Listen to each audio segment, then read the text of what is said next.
When people came to the execution, they believed that the empress was standing there, a woman who was deposed for treason. This is Evelina Rodel. The rumors didn't bother me. She really is a witch, judging by the color of her hair. Such a dark hair color does not exist, so that's what they thought. Her life was truly miserable. She was born in the Arga Empire into the family of Count Arodel. Their family wielded considerable power among the aristocracy. But all this did not mean much to her. Her father was very partial to women, so he acquired a decent number of bastards, and she was 19 of them. I got my appearance from my mother, except for the color of my eyes. Because of this, the Countess hated her. She lived her whole life as an unhappy, fragile child. But real horror awaited her after meeting him. The gentleman ordered her to greet the guy. In front of her was His Highness the Prince. He appeared suddenly, the other children trying their best to get his attention. Only Evelina was afraid of him, so she tried to avoid meeting him and not to catch his eye again. But, of all the Count's daughters, he took Evelina. She was 12 years old at the time, and he chose her as crown princess. Her father, who was thirsty for power, was only glad that after the man he wanted to see as emperor, his blood and flesh would be holy. So he immediately agreed, and a few years later, she became empress. After that, her father tried to make the emperor his puppet, but he was much smarter than her father. Over the course of 5 years, he strengthened his power, thereby driving the aristocratic party into a corner. And if it had ended there, he would have used her, born into an aristocratic family, flawlessly. And very insidiously, unexpectedly, rumors began to spread that Evelina was taking over all the riches from the treasury. She was accused of being responsible for the miscarriage of the emperor's mistress. She was always called a dark witch. It was the people themselves who came up with this name. One day, her father handed her a sandwich and asked her to take it. The girl, taking it in her hands, asked what it was.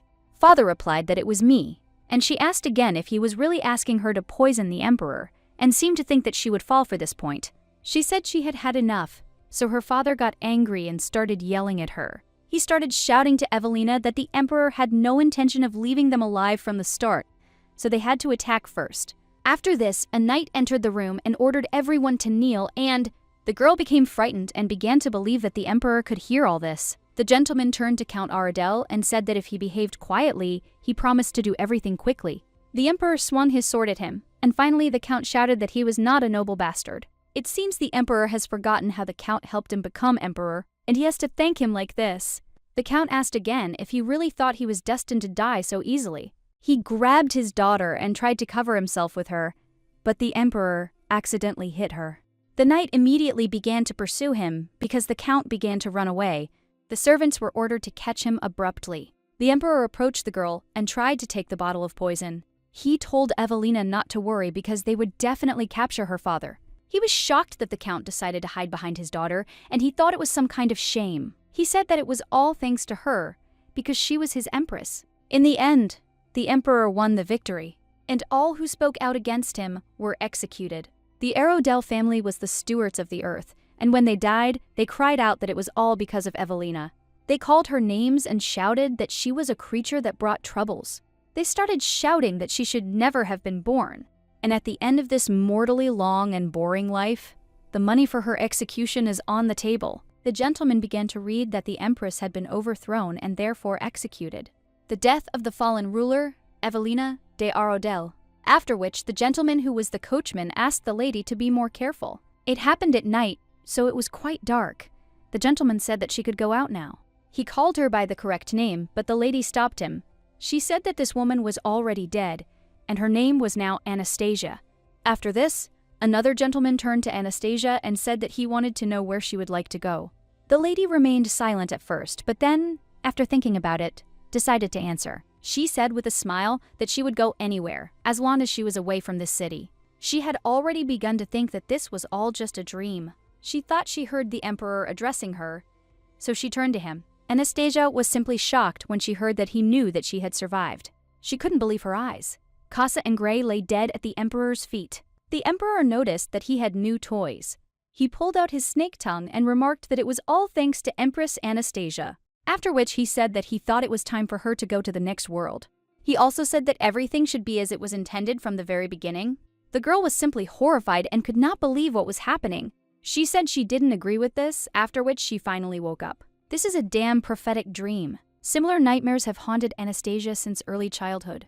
Although Anastasia could not see the future she wanted for herself, this skill sometimes helped her out. Thus, she knew in advance that she was destined to become empress and die on the chopping block. However, she was unable to change what was destined. Only after meeting death as a deposed empress was Anastasia able to gain freedom, all thanks to a doll an alchemist created for her. She then ended up in the Terran Empire, which is at odds with Arga, and she became the owner of the largest trading guild, Chaos. 5 years have passed since then. To her misfortune, the Emperor continues to appear to her in her dreams. And this prophetic dream reminds her that this is not the end. But now, Anastasia is no longer that powerless empress.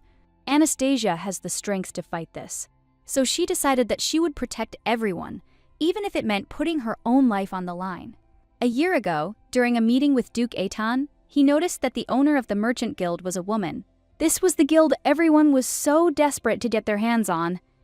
He asked again if her name was really Anastasia. The lady confirmed this. This duke was a special person. There has never been a single duke in his family who wasn't skilled in the art of the sword. The fact is, the duchy has been raising swordsmen for generations, and their abilities are the guarantee of Anastasia's protection, so she needs the duke. The gentleman asked how she could help him resolve the land issue. He had already approached other guilds, but no one had been able to do this for him. Anastasia noted that she had not had any failures so far. Anastasia also heard that the duke swore in the name of the duke that he would do anything if the weather issue on his lands was resolved. The gentleman replied that everything was exactly as it was, so Anastasia said she would believe his words. She also provided her terms if their deal ended on a good note. The duke said that if she failed after this, he swears in the duke's name that he will not let her go. Anastasia smiled and remarked that they wouldn't disappoint him. It was a bold statement, so the gentleman hoped it wasn't just words. The lady told the duke that chaos never throws words to the wind. He would soon see this for himself. Otherwise, they wouldn't have become the best guild on the continent. In the north, one always has to contend with severe cold. Until now, no one has dared to claim a solution to this problem. So the butler decided to ask again if the master thought they could handle it. The duke noted that since Anastasia said so, then that's how it would be. Almost a year has passed since the meeting with Duke Aton. The construction was almost complete. Someone knocked on the lady's door, and she allowed entry. The servant informed Lady Anastasia that a man from Duke Aton's estate had arrived, and he conveyed that the promise would be kept. So it was now Anastasia's turn to receive gifts. She's finally caught Duke Aton. It looks like she's had another prophetic dream, but Anastasia had no idea where she was. It looked like a battlefield. She heard voices, so she looked around to see who was there. There, she saw a young gentleman with dark hair. He started attacking men, and blood was flowing before her eyes. This man dealt with all the knights single-handedly. Judging by his look, this is a normal action for him. He looks as if nothing happened. But suddenly, the place changed. She saw a light, after which I saw a naked guy in a towel, but only his back was visible. Still, she didn't understand what it meant. This sight made Anastasia feel uneasy. She couldn't understand if this was really a dream or why she was dreaming like this at all. She really wanted to open her eyes to wake up in the real world. Then, the guy turned to her. Anastasia was still trying to do something to wake up. But she also realized that this was the same man from the battlefield, and he was now looking straight at Anastasia. After this, Anastasia finally woke up. She sighed and didn't understand what kind of dream it was. She wondered if he was prophetic or if it was just her imagination. It might just be a matter of her unmet needs. However, there is no point in thinking about it because this man continued to appear to her in dreams. When her fear of the Emperor plunged her into the abyss, this mysterious man appeared. When she looked into the eyes of this man, who seemed to be afraid of nothing in this world, she felt as if she were behind a stone wall. On days like these, Anastasia could sleep peacefully without thinking about anything. A man with dark eyes and hair. Anastasia would very much like to know who he was. In the Chaos Guild, Lord Chaos turned to Lady Anastasia. He said that if she stared at the documents, nothing would change. She also asked why Aton died. The gentleman said it was all due to old age. He died just a week before the contract was to be fulfilled. She was a little surprised because she hadn't seen it in her dream. Anastasia was also angry that those damn dreams didn't warn her about his death. And so it always is.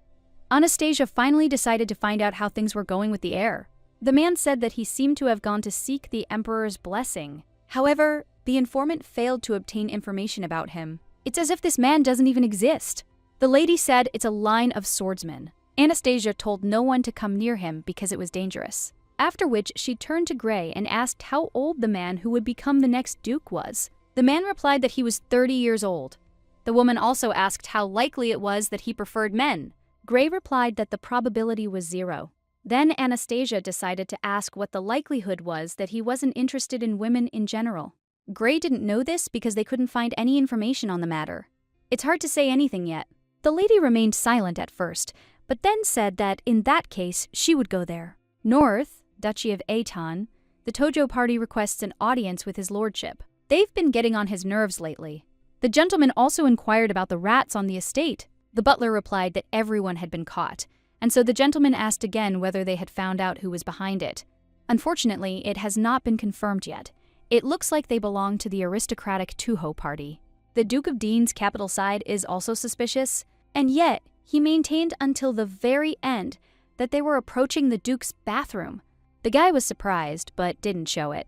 After which the butler asked the gentleman again what they would do. The gentleman calmly replied that he knew it himself. Then the butler said that he understood him and bowed to him. After which the gentleman turned to Jack when he had almost left the room. He said that people from the Chaos Trade Guild had arrived here. Jack was surprised and asked again if he had understood his master correctly. The gentleman, meanwhile, simply asked the butler to call them to him. The butler greeted the lady and her servants and was glad to see them. The man apologized for not warning them about his visit. The butler said that everything was fine and that they were already expected. At first, the gentleman was surprised, but when they entered, he didn't show it. The butler noticed with interest that these three had clearly not been introduced before, and this immediately caught his attention. He couldn't help but notice that they looked unusual. He announced in a measured tone that the new duke, Can von Aton, was now standing before them. His words immediately caught the attention of everyone present, as it was an important announcement. The lady was shocked, unable to believe her eyes.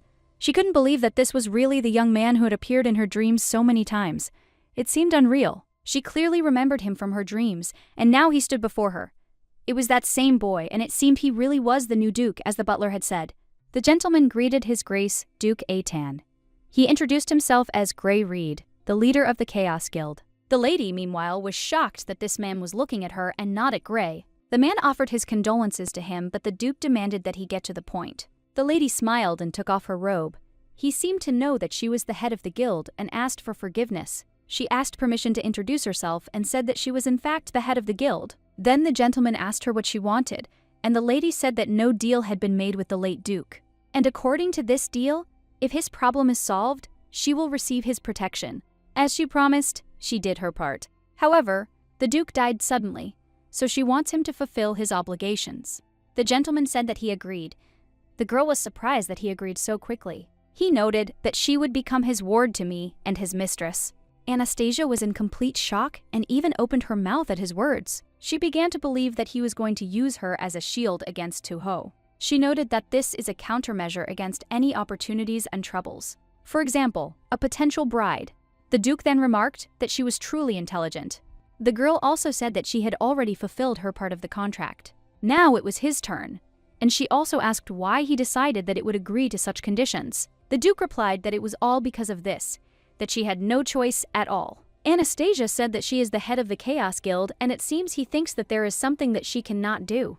The duke asked why the head of such a powerful guild was revealing his true form, hoping to capture Duke Atan. This man doesn't look like he's just recently assumed the position of duke. It is a pity that we were unable to obtain information in advance, and all that remains is to fight. She approached his lordship and said that in a case where the contract price had already been paid, putting forward new conditions would call into question trust. She asked where the guarantee was that new conditions would not emerge. The duke said it was interesting, and asked what she was proposing. Anastasia heard that a contract concluded at the temple is no different from an oath, and he bets his life on the console until the terms of the contract are fulfilled, and the heart of the one who violates it will be torn apart by divine power. The lady noted that there really is no more perfect contract than this one. Therefore, she would like to know if he agrees to conclude it. The gentleman said that he agreed, and since the lady had already fulfilled her conditions, she would be asked to make new ones, and she would like to adjust her part equally.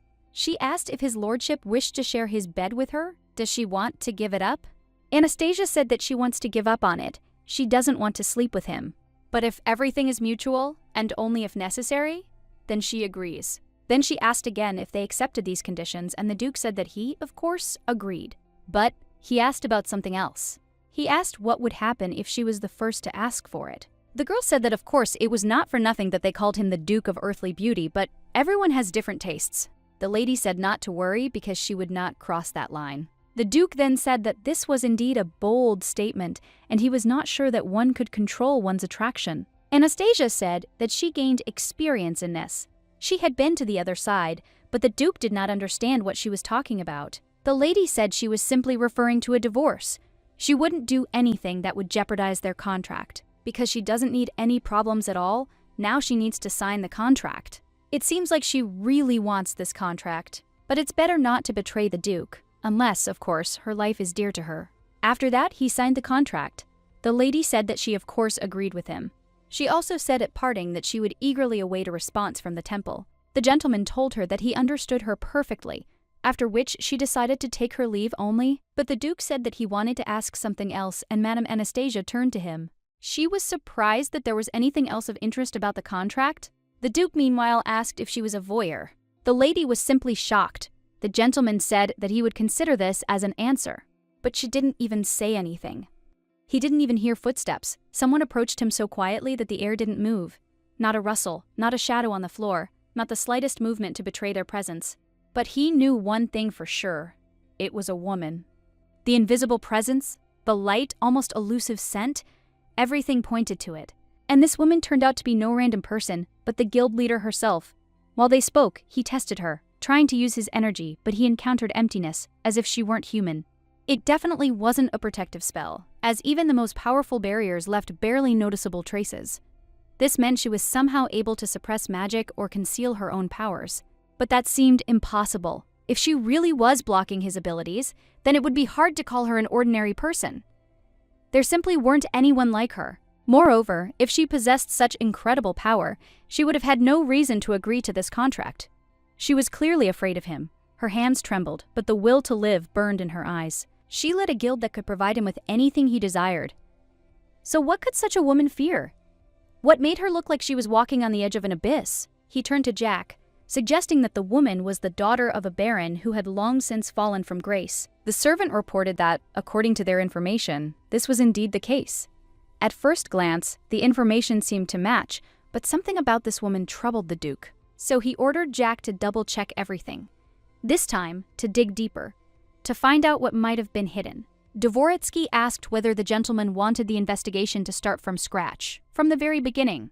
The Duke raised an eyebrow in surprise and replied that he was amazed that Jack dared to answer a question with a question. Realizing his mistake, the butler apologized, bowed his head, and without hesitation turned around to get down to business immediately. When he left, the Duke thought of that woman again. She was a riddle, a mystery he wanted to unravel. Her bold, unexpected offer to share his bed flashed through his mind. He remembered her face at that moment. The corners of his lips twitched into a smile. Now he was even more eager to know what lay behind that mask. Anastasia was at a loss when she was accused of lying. She tried to claim she was seeing this man for the first time, but her voice betrayed her. The situation was tense, and the more she insisted on denying her involvement, the more it seemed she was hiding something. The gentleman, observing her reaction, immediately noticed a change in her demeanor. She became especially agitated when the conversation turned to voyeurism. He chuckled and concluded that she clearly had something to hide, even if she tried to deny it. But who gave him the right to judge her anyway? This man hadn't even been able to rein in the Duke himself, and now he was trying to teach her a lesson. Anastasia was outraged by his behavior, but arguing with him was pointless. In response, he merely shrugged and, with an indifferent smile, declared that he was merely a mercenary, not a swordsman. Therefore, he was beyond the power to try to put the Duke in his place. And besides, he had no desire to die because of stupidity. Gray, not hiding his concern, turned to his mistress. He quietly remarked that the Duke's family was shrouded in secrets that no one dared speak of aloud. Even the servants in their household preferred not to discuss their master's affairs. The only thing that was known for sure was that all the men in their family were outstanding swordsmen. This skill was passed down from generation to generation, making them formidable and dangerous opponents. However, the women who became their wives rarely enjoyed happy and carefree lives. Their fates were complicated, and each of them faced difficulties that were the subject of dark rumors. Even though the Duke was sweating from his workout, he still looked incredibly attractive. There was something captivating about his appearance, even though the years hadn't passed him by. But despite his attractiveness, he never showed any interest in women. That's why the Duke didn't worry about his reputation. He simply didn't care what others thought of him. As for the new Duke, his appearance was questionable. However, saying this out loud would be extremely tactless, but it seems the lady has already made this mistake. Anastasia turned away, lost in thought. How could she have actually said something like that? She hadn't expected to trust them so much, and it scared her a little. However, no matter how hard she tried to hide it, she was still concerned about this relationship. She understood this man's feelings perfectly, even if she couldn't share them completely. She needs him, and she has no choice. Even if he's a dangerous ally, she can't do without him. Gray confidently declared that, although their guild is inferior to the Duke in strength, they are capable of subjugating his army if they play their cards right. Emperor Arga is her enemy, and fighting him may prove hopeless. If they are defeated, not only will their lives be in danger, but the guild's status will crumble. Then other countries will stop taking them seriously. They can't afford to destroy an entire empire. It's too risky. The lady speaks of threats, and there's a firmness in her voice. They must be careful, because one mistake could cost them everything. She has no right to endanger her people. These people trust her, follow her, and therefore she has a duty to protect them. They should not suffer because of her past, no matter how dark it may be. Gray noted that, despite this, one mustn't let one's guard down. The enemy could already be close. One must be prepared for anything, because betrayal could come from where one least expects it. When the butler invited them, his words were strange. He spoke as if he already knew they were coming. It couldn't be a coincidence. How could he have known about them in advance? He immediately announced that they were expected. This meant one thing. The Duke had information about her. Perhaps he even suspected her true identity. This was a worrying sign. Now their informants will have to be even more vigilant. Every little detail could prove important. The enemy is watching, which means they, too, need to monitor their every move. However, the lady didn't share this concern. She didn't see any need to change anything. If her identity was revealed, so be it. She had no intention of hiding any longer. Gray was shocked by her words. He tried to say something, but he knew her decision was final. She wasn't afraid of the consequences. The lady calmly stated that the Duke was unlikely to be too concerned about this. All secrets eventually come to light, and she had long been prepared for this. The only thing that truly troubled her was how he recognized her. Perhaps the events she thought were a dream were real. Perhaps it wasn't just a vision. It's possible she was actually observing real events unfolding at that very moment. And if so, things are much more complicated than she thought. Gray looked at Anastasia with slight concern and cautiously asked if something was bothering her. He had long been able to read her mood and saw that she was thoughtful. Anastasia quickly replied that everything was fine, but she continued to ponder. If she had dreamed of him, then perhaps it was a sign that she was on the right path. In novels, such things are called fate, when signs lead to the only right decision. But in reality, everything is not so simple. The man sitting next to her shook his head in bewilderment, not understanding how the lady could have agreed to such a thing. Another participant in the conversation thoughtfully noted that perhaps she was missing something since she went along with it. After all, if a woman decides to become the Duke's mistress, it means she has a good reason for it. Anastasia calmly asked not to jump to conclusions, since she simply had no choice in this situation. The men looked at each other, not understanding what she meant, because, in their opinion, if a person is a master of the sword, then he can stand up for himself. They believed that if the Duke simply wasn't suited to his mistress, it would be understandable, especially since she had money and was quite striking in appearance. Their words made Anastasia feel uneasy. These conversations were unpleasant, but she remained unperturbed. However, some were convinced that no matter how good a swordsman was, even 100 fighters wouldn't save him in such a situation. Suddenly, Anastasia slammed her hand on the table, cutting off the discussion. She firmly declared that she had had enough of this empty talk. The meeting was over for today because there was simply nothing further to discuss. Obviously, convincing those present would not be easy, but there was no point in arguing with them now. Standing up, Anastasia headed towards the exit and instructed Gray to complete all remaining business before leaving the room. Anastasia knew Gray was going through a tough time. He'd always been a reliable assistant, but now the situation was simply catastrophic. These people didn't understand how to work with them, and Gray had to deal with everything alone, maintaining order. He believed that with time, they would sort things out and understand everything. But perhaps they shouldn't have behaved this way, causing even more questions and tension. They needed to calm down and focus on the main thing, not create new problems. The men began whispering among themselves, worried about what was happening. They were worried about what would happen next and how it would all end. They couldn't just stand by and wait, not knowing where this was going. Gray, noticing their doubts, asked what exactly they were unclear about the lady's actions. He couldn't understand why they doubted her, since Anastasia always acted in their interests. Hadn't she already proven that time and again? However, there were those among them who weren't entirely sure. Was she really doing all this for them? Or did she have another goal they weren't aware of? Mistrust, however slight, hung in the air. Then one of the men spoke up, mentioning that he'd heard rumors. It was said that the Arga aristocracy had recently begun to take active action. Perhaps this had something to do with what was happening now. To be more precise, the emperor himself intervened. They couldn't say exactly what he had in mind, but it was clear that something was changing, and events were indeed unfolding exactly as they had predicted. Gray nodded, confirming their suspicions. Yes, Quan was observant and had noticed something important. The lady had indeed said this was necessary, so all they had to do was watch how things unfolded. If Anastasia decided this was necessary, they had no choice but to accept it. They could only observe her actions and trust her as they had before. Moreover, several years ago they had experienced a terrible famine. That time left a deep mark on them. They remembered what it was like to be left without food and without hope for the future. One of the men recalled how he himself had to leave his family to survive. It wasn't an easy decision, but he had no other choice. It was then that he realized how cruel this world really is. Without Anastasia, they wouldn't be where they are today. It was she who helped them get back on their feet, survive, and find purpose. Without her, their fates would have been completely different, and they knew it perfectly well. That's why they made a vow that day. They swore that if she helped them survive, they would pledge their allegiance to her. That moment changed their lives. They swore to serve her and follow her to the end. If she could help them solve their problems, they would dedicate their lives to her, for Anastasia had already done too much for them to betray her trust. The boy looked at her closely and noticed that the whole situation seemed strange to him, no matter how he looked at it. He couldn't understand what could have so captivated the Duke. Anastasia frowned at his words and asked what exactly he was talking about. He shrugged and said he didn't know what he could have done to attract such a man's attention, especially when it came to the Duke himself.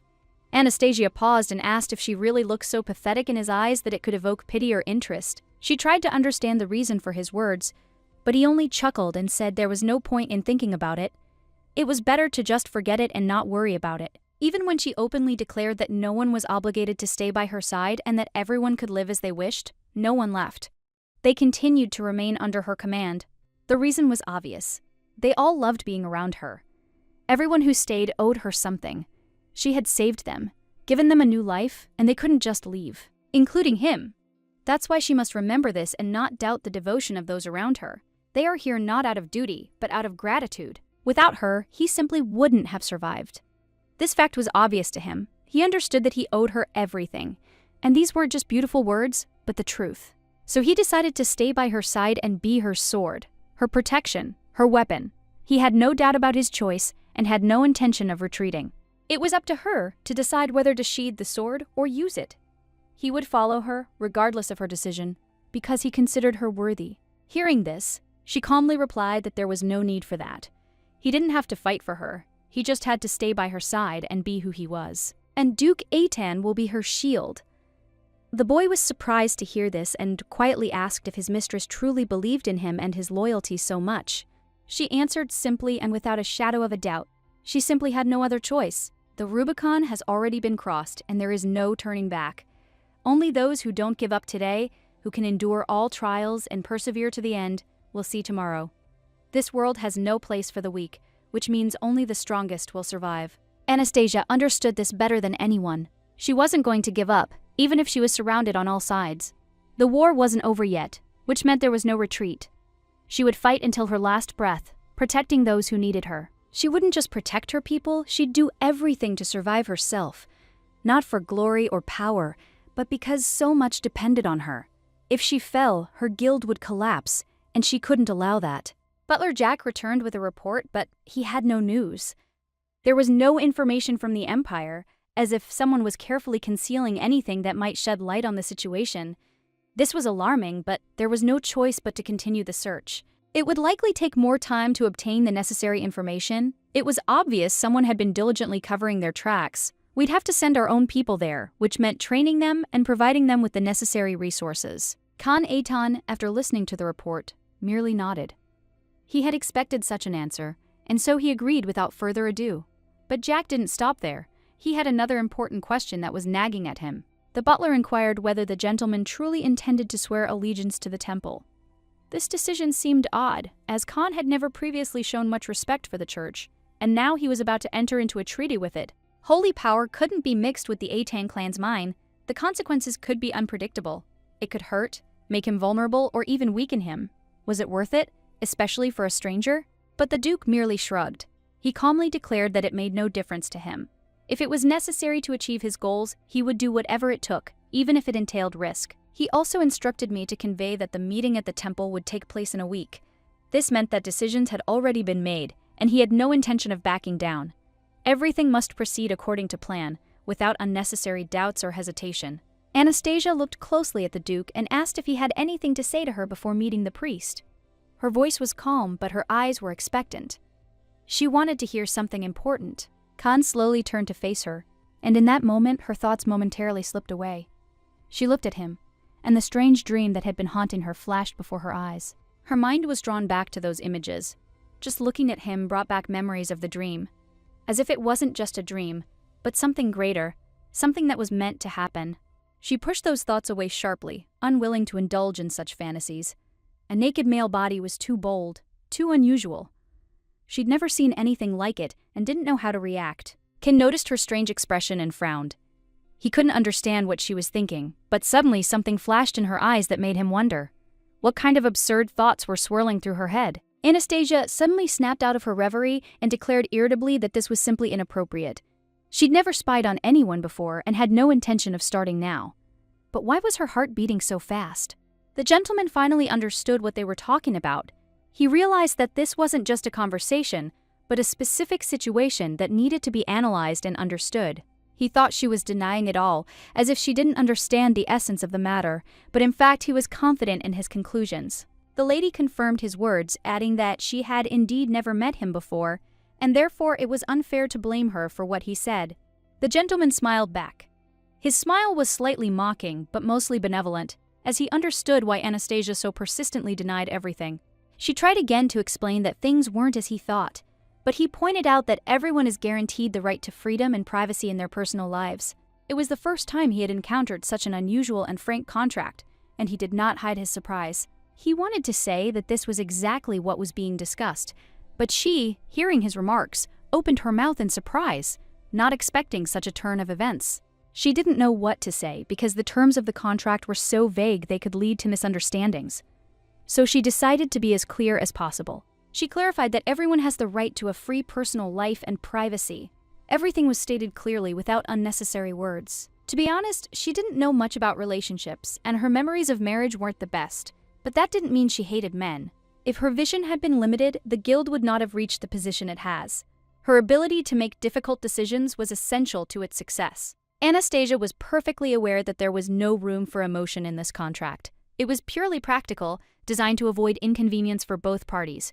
It was for this reason that she added this clause to the contract. And, addressing the gentleman, she apologized if this proved too difficult for him. Mr. Can stated that he accepted her terms, and she asked doubtfully whether he wanted to change any points of the contract. For example, Khan suggested making the contract less obscene, but added that he'd had enough of it already. His words were confident enough, and he had no plans to change the terms. He suddenly asked again if Anastasia trusted him right now. The question was unexpected and made her pause for a moment, but she answered him anyway. The lady, without hesitation, replied that this was not so.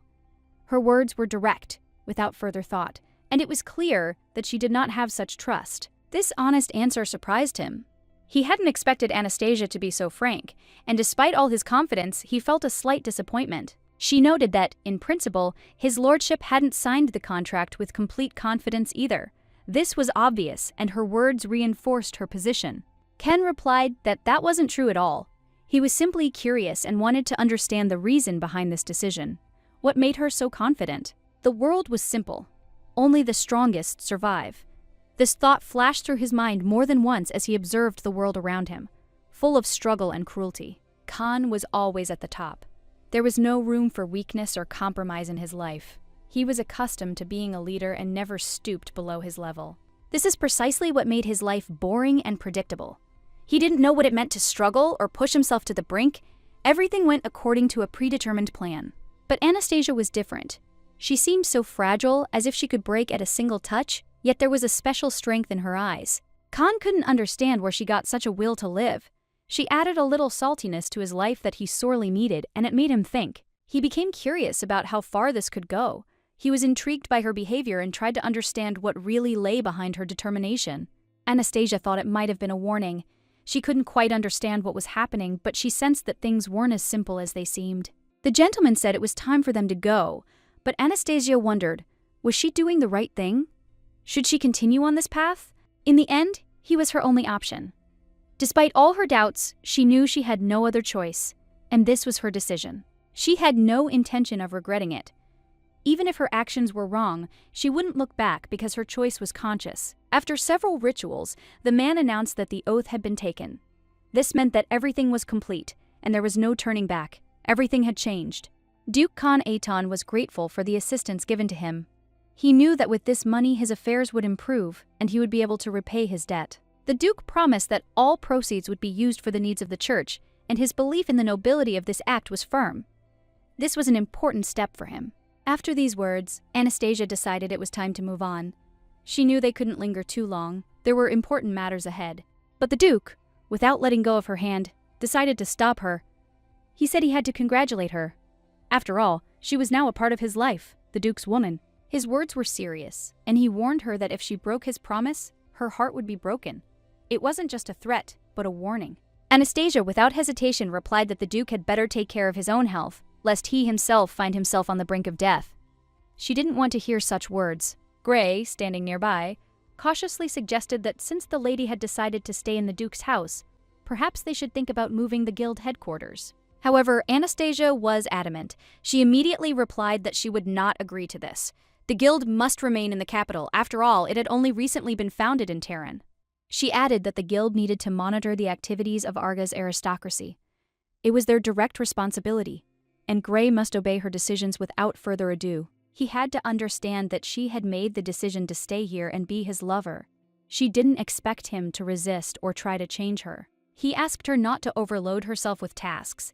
He reminded her that if she felt tired, she could always delegate some of the work to him. When she tried to do everything herself, it hurt him to see how exhausted she was. He didn't know how to help, but he still worried about her. Gradually, he began to feel like he played no role in her life. He didn't know what she needed and felt like he'd become superfluous. She wanted to tell him about it, but decided to do it differently. She took his hand and confidently told him that she needed him, no matter what. She had already seen the future in her dreams, but it was hazy and unsettling. She sensed difficulties awaiting her, even though she didn't want them. She turned to the edge, despair in her voice. He had become her father's replacement, and she could no longer imagine her life without him. But he, too, had his own life and his own affairs. She couldn't influence his choices, so she suggested he return when he'd finished his business. Gray announced that he and Cass would go first. He was prepared for this, even though he knew the journey wouldn't be easy, and it was only just beginning. The stories of ducal women always ended badly, and Aton's mother was no exception. He didn't want to repeat the fate of his predecessors.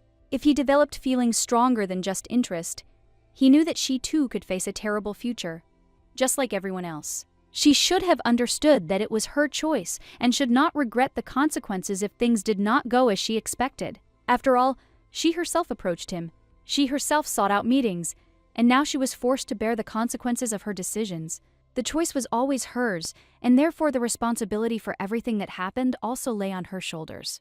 She hoped that he would always be there, supporting her, because she could not imagine her life without him, even in the most difficult moments. He said he needed some time to think. It was a big decision, and he needed to figure out what would happen next. She also suspected that he might have developed feelings for the Duke. She didn't know how to react to this, but she suspected there was something there. However, the young man was outraged by her assumption. He was certain that, despite the Duke's beauty, he had no interest in men. Suddenly, their path was interrupted. Anastasia couldn't understand why they had stopped, and she sensed that something was wrong. She felt uneasy. She peered out of the carriage to see what had happened. Her gaze immediately fell on the situation that had caused the delay. She thought perhaps someone had simply gotten in their way, preventing them from continuing. However, the situation seemed more tense. Anastasia screamed and asked Casa for help when she noticed the man swinging at their coachman. It was dangerous, and she couldn't stand by. Casa quickly intervened to protect the coachman, and the man asked in surprise who this man was who dared to interfere with his actions. The man obviously didn't expect anyone to dare confront him. Apparently, he didn't know what to do with an equal. He was astonished. How could a knight threaten a defenseless child with a sword? To him it seemed absurd, even boring. He assured that the coachman was not to blame, and having calmed the situation, said that he could continue on his way and return to his mistress. The man, who was ready to attack, began to get indignant, claiming that the guy simply approached the cart without permission and asked him to move away. He continued to shout that the guy was rude to him and even demanded that he move away from Count Brill himself, which only added fuel to the fire. The man couldn't understand how Casa dared to defend this guy, because for him it was an unacceptable act that had no justification. Casa asked again what the worldly bastard had said, clearly irritated by the behavior of a man he considered insignificant. The lady realized that the conversation would drag on for a long time and, sighing sadly, she prepared herself for the fact that they would still have to spend quite a bit of time here. She offered everyone a little snack, trying to soften the situation, and began feeding the coachman so that he would not feel forgotten. As she watched this, she couldn't help but notice that Casa seemed to have no patience for people like this man. His disgust was obvious. Casa gave the man an angry look, hoping that he would think for himself and not make such mistakes in the future. He was surprised that with such skills this man even dared to call himself a knight. And of course he couldn't ignore it. The coachman, noticing what was happening, decided it would drag on forever. It seemed Mr. Cassia was truly bored. The lady wondered whether she should intervene and stop him, or let Cassia continue and scold this presumptuous knight. The coachman nevertheless reminded them that they were late for the Duke, and he did not want Madame Anastasia to be reprimanded for being late. Anastasia, smiling, asked Cassia to stop this, knowing that their time was limited and they needed to be more restrained. Casa smiled back and said innocently that he hadn't even started yet, and a look of mischief could be seen on his face. Anastasia, realizing that he had gotten too carried away, told him that he should stop, as the situation could get out of control. Apparently, the carriage was being repaired, and Anastasia remembered that she knew some people from her guild who could help them. She suggested contacting these friends because they wouldn't charge for the repairs and it would be much more convenient for them. When she remembered the name of Count Brill, she thought, because this family was expelled from the capital and sent to the north, deprived of their former position. Her thoughts about the Count were full of doubts because, despite the fact that they had lost a lot, they still retained their pride and nobility. The man said the Count told him he wouldn't investigate the incident. He promised not to interfere, but he couldn't ignore the situation. The man admitted he can't simply ignore people's rude behavior, especially when it puts safety at risk. He offered his own solution. He suggested that they agree on one solution that might satisfy everyone, suggesting as a possible solution the shared use of a wheel from their cart. Anastasia, not understanding the meaning of the proposal, merely smiled quietly. She saw no point in his words and remained calm, showing no emotion. She noted that the wheel they were about to fix didn't look broken anyway, despite the man's insistence that it needed attention. But her words fell on deaf ears. The man took her refusal as a negative answer, but still asked if she would continue discussing the proposal. He was waiting for her final decision. Anastasia didn't argue, and replied that they'd simply break the wheel if it got in the way. The solution was simple and quick, without further ado. She added that there was no need to worry, as her team was very experienced and would handle the task without any problems. Experience and confidence were her keys to success. She assured the man that no one in the carriage would be harmed, even if the wheel did require attention. Everything would be done carefully and safely. Anastasia turned to Cassia to get started without wasting any time. She remained focused on solving the problem, even if it caused dissatisfaction among others. The man slowed, trying to figure out what was going on. Casa quietly remarked that if he hit the wheel again, it might crack or break, making the situation worse. Anastasia insisted that Casa continue, ignoring his misgivings. At that moment, the Count emerged from the carriage, accompanied by loud shouts, attracting the attention of those around him. Anastasia, seeing the Count, felt relieved, thinking that now everything would be resolved. She believed that his daughter was with him, and that was the important thing. Anastasia's gaze fell on the girl's outfit, and she immediately realized this meeting was no coincidence. They were on their way to meet Duke Aton, and this was an important event. Anastasia greeted the Count and his daughter, introducing herself as a representative of Duke Aton's family. This was the moment when everything could change, and she was ready to act. The Count was outraged that someone was throwing a hammer at a carriage with people inside. Anastasia merely smiled quietly in response, unfazed by his outrage. She explained that she tried to act quickly because they had asked for the wheel to be returned. A quick solution was essential to avoid further delays and problems. They weren't expecting her to show up, and Anastasia quickly apologized.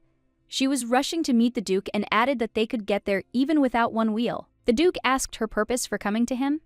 The lady responded with a smile, concealing all her thoughts and fears. Anastasia explained that she had been invited and noted that this was precisely why they were also going to see the Duke. It's simple. Count Brill's daughter was stunned.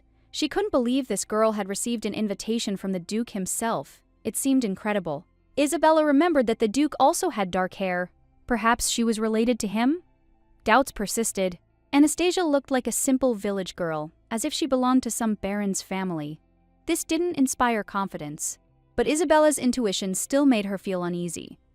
And at some point, Anastasia, apparently noticing her tension, asked again where they were headed. The man replied that their path lay to the Duchy of Aton, which seemed quite logical.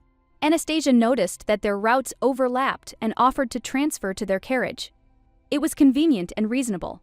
Then the wheels wouldn't have to be divided, but the man didn't seem ready to accept such help, saying it was too much. In response, Isabella, suppressing her gratitude, said that it was too generous of her. They couldn't refuse. She thanked Anastasia for her help, to which the lady replied with a smile that if this could be considered help, she would be glad. Anastasia von Isaac. Isabella hadn't heard that name among high-ranking aristocrats. There was something mysterious about it. Anastasia received an unexpected invitation from the Duke himself, which was a big surprise for her, since it was rare for anyone to attract his attention. Casa couldn't resist asking why the lady had decided to contact the Duke and, it seemed, let them down in this matter. He sought an explanation for her actions. She told him that all this was necessary to fulfill the terms of the contract she had signed. The answer was cryptic but convincing. Isabella didn't stand aside and inquired about Anastasia's relationship with this man. She couldn't help but ask. And although their relationship was obviously not a work one, Isabella still couldn't understand how to perceive their relationship, not as subordinate and employer, but as something else. Anastasia smiled and explained that Casa was her loyal friend and companion. This answer immediately dotted the I's, and Isabella understood.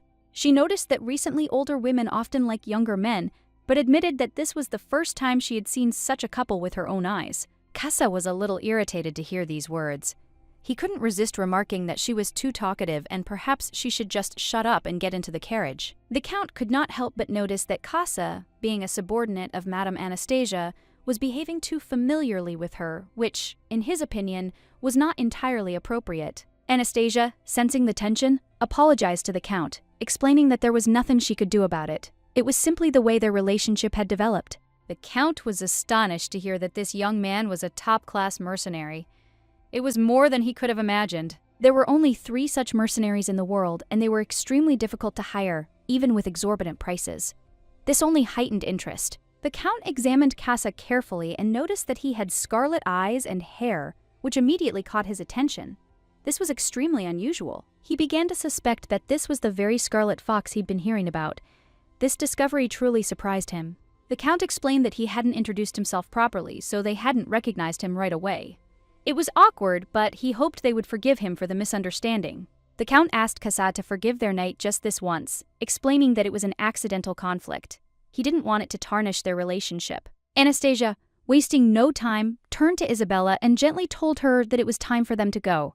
After all, she knew the Duke had been waiting for them for a long time. They had to be on time. Isabella was outraged. This impudent girl was talking to her like that. She would have gladly answered, but she wasn't in the mood right now because of the ball. At that moment, Anastasia's servant, Gray, approached and announced that they had arrived. Everything was ready, and their meeting with the Duke was not long in coming. Isabella, assessing the Duke's mansion, quietly remarked that for someone living on the border, it was quite a nice house. It was impressive and beautiful. The Count, trying to figure out where the Duke himself was, continued to scan the area. And at that moment, their gaze fell on a very tall man.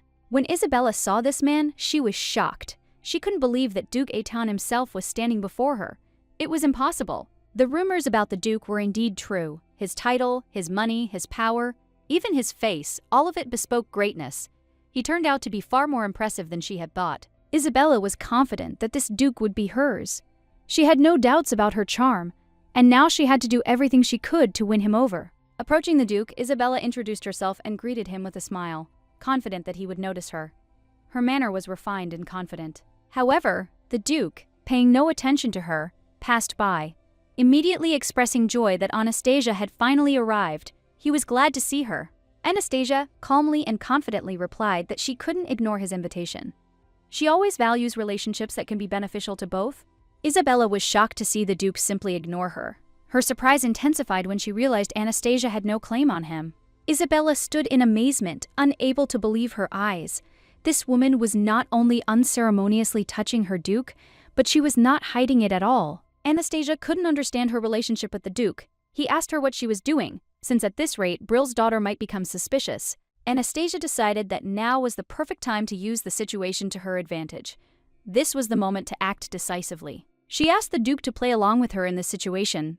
He understood her intentions perfectly, and, as if in response, kissed her, realizing it was part of their plan. Casa was also a little surprised by what was happening, but his reaction was less pronounced. The Count and Isabella, however, were completely horrified by what they saw. Can told Anastasia that he had done everything as she had asked. But it all seemed a little unnatural and even strange to everyone around him. However, Anastasia noticed that he really shouldn't have done what he did. He was lifting her up in his arms, and she thought it was time for them to go inside. The Duke suddenly cried out that this was completely different from what he had expected. He couldn't understand what it all meant or what exactly was happening at this moment. When guests arrived, he was so busy that he didn't even bother to greet them properly. His behavior seemed completely inappropriate for such an occasion. The butlers were perplexed and couldn't understand why the Duke had to receive his guests in this manner. They had expected a completely different approach. Anastasia told her father she'd had enough and it was time to leave. She was determined and had no intention of continuing this strange scene. But the Count didn't agree with her decision and immediately asked the butler who the woman was. He couldn't figure out who it could be that had so caught the Duke's attention. Jack replied that the woman was the Duke's lover. The Count was shocked, unable to believe his ears. He had never met a woman with such hair color, and the situation itself was strange. He tried to convince them that such a relationship was impossible, but Jack, the butler, said that in the Duke's family, only one heir was born from generation to generation. So Jack wished them luck, and the Count was simply shocked. He couldn't believe it was all happening this way. Isabella, holding the Count's hand, explained that this was the Duke's territory, and they must respect his rights of ownership. She then added that today's incident will remain in their memory forever, and they will never forget what happened. Casa looked at them with a smile, realizing that his mistress Anastasia was perfectly aware of the whole situation and its consequences. Once inside, Anastasia turned to the Duke and said that he could now let her go, since their conversation had come to an end. Her confusion was obvious. She couldn't understand why he'd remained silent all this time and not intervened in what was happening. Although she signed the contract, she felt ashamed of her behavior, which did not meet her expectations. Relations between them were essentially forbidden. The gentleman asked if she was planning to hide behind the contract terms. He then asked if she had achieved her goal.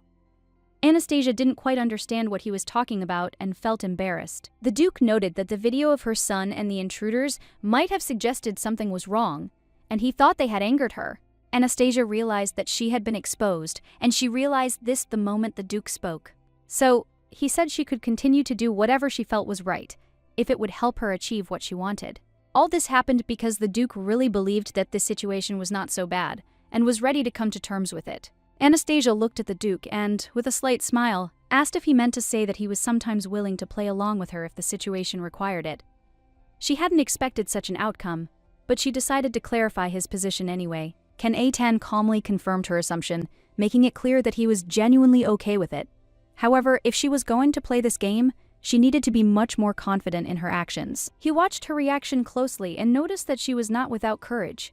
However, Anastasia didn't immediately understand why he had suddenly decided to make such a remark. Then the Duke explained his thought. If she wanted to practice, to make their union more convincing, he was willing to play along. There was no hint of mockery in his voice, only cold determination. He spoke with such confidence that Anastasia was momentarily speechless. Her eyes widened in surprise. Was he really willing to go so far for this performance? The Duke noticed her confusion and explained that, in his opinion, the main problem lay in her reaction speed. This was precisely why their couple could appear unnatural. However, Anastasia shook her head and said that wasn't the issue at all. She suggested a different solution. holding a ball for the Toho nobility to dot the I's and cross the T's. The Duke frowned slightly, not immediately understanding what she was getting at. Then Anastasia cited Count Brill as an example, who, despite the lack of an invitation, held himself with extreme confidence. The Count not only showed up unannounced, but acted as if he had every right to do so. This could only mean one thing. He didn't hold the Duke in high regard. The Count's behavior only proved that he didn't take Can Aton seriously. Clearly, he considered himself the new Duke's equal, and perhaps even superior. If a newly elevated Duke fails to prove himself in high society, his influence will eventually begin to wane, and his position will weaken. Eventually, the Toho nobles might simply forget about his existence, meaning everyone would have the opportunity to advance their own interests at his expense. Some, like Count Brill, will try to arrange advantageous marriages by marrying their daughters to him, hoping to strengthen their family's position. And others will even begin to look at his lands, believing that the young Duke will not be able to maintain control over the north. If, however, a lavish banquet were organized and Anastasia presented as his beloved, then priorities could be set once and for all, and the Tojo nobility would respect the Duke. After this meeting, Anastasia was certain that Isabella, Count Brill's daughter, wouldn't back down so easily. She clearly wasn't one to give in without a fight, especially when it came to her ambitions. Duke Can Aton paused and wondered why Anastasia had suddenly come to this conclusion. He saw no reason why the Count's daughter would persist. Anastasia was surprised to realize that the Duke genuinely didn't understand. It had seemed obvious to her that Isabella wouldn't stop at the first failure, but this was news to him. Without going into details, the Duke simply told her to simply organize the banquet to her liking. He clearly had no intention of wasting time on such matters and gave her complete freedom. She was surprised by his reaction. However, without explaining himself, he simply calmly told her she could go, as if everything had been decided and no further discussion was necessary. His indifference upset her. He wasn't even listening to what she was saying, and that was unpleasant. He seemed completely uninterested in her opinion, and that made her think. But as she was leaving, he suddenly turned to her. His voice was calm but firm. If she wanted to accept something, she didn't need to ask his permission. These words surprised her. It seemed he trusted her more than she thought. Even though they barely knew each other, he allowed her to act independently. And yet, she found it hard to believe that such trust had already been established between them. They hadn't even really talked, let alone gotten to know each other better. So doubts nagged at her. Could she trust him as much as he seemed to trust her? Or was this simply a formality concealing something else? While Anastasia pondered this, Jack's butler could discuss with her all matters concerning the upcoming banquet. He was the one who knew how to best organize everything according to etiquette. However, Anastasia stood firm. The Duke needed to appear before the nobles in person. She believed this was an important step and had no intention of backing down. Jack looked at the Duke and said it was time to meet them. There was no point in delaying the moment any longer, even if the previous Duke had preferred to keep a low profile and not interfere in the affairs of the nobility. The decisions the nobles made were far from straightforward. However, the banquet provided an excellent opportunity to assert themselves, demonstrate their intentions, and demonstrate their strength to others. Anastasia told Can Aton practically the same thing. She wasn't just smart, but also had the ability to see deeper into situations than met the eye. However, the butler still hoped that her master wouldn't trust her too much. The Duke simply replied calmly that he believed she deserved it. If one were to thank someone for their courage, why not do it with dignity? Even flowers as a token of appreciation would be quite appropriate. The butler was shocked. From the very beginning, the gentleman had acted as if he trusted this woman with complete confidence, and this greatly surprised him. That's why he signed the contract in the temple. However, the Duke himself admitted that he hadn't even intended to do so initially. It all came to pass unexpectedly. But here's the strange thing. He suddenly became interested in how it would all end. The butler wondered, what if she simply doesn't help them in the end? That was entirely possible. However, the Duke merely calmly said, so be it. After all, her will to live was incredibly strong, and that couldn't be ignored. That's why he was confident she wouldn't betray him. And if things didn't work out, that wouldn't be such a big deal either. The Lord was tired of it all. He was the strongest man in the world, a master swordsman, and everyone around him feared his mere name, Duke Can Aton. Men in power often fear not enemies or intrigue, but themselves. Those bound to the ducal family by love are doomed. A curse awaits them. The woman, trembling with fear, screamed at him to stay back. A knife gleamed in her hands.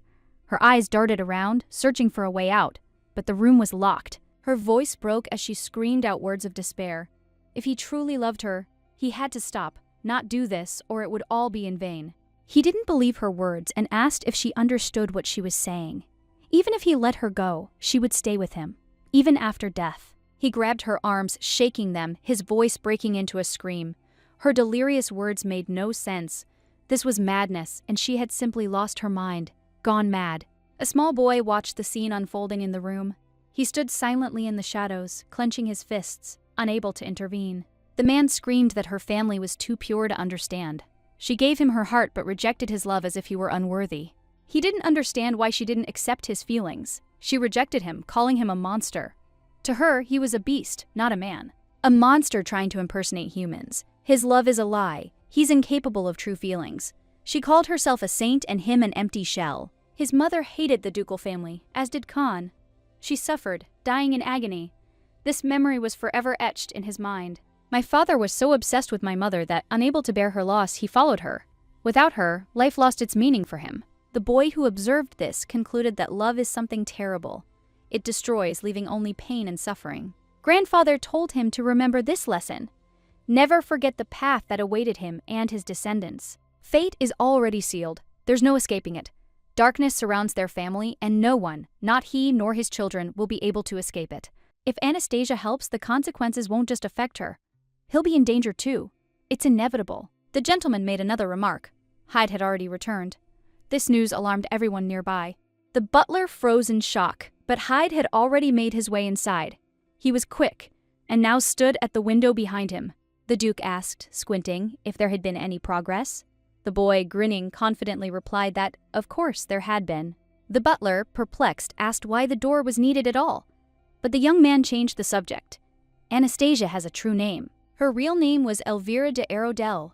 The words struck like thunder, upending everything known about her. Once upon a time, she wore a crown and ruled the great empire of Arga, shaping destinies and making important decisions. Now, the past is only a memory, and she was forced into hiding.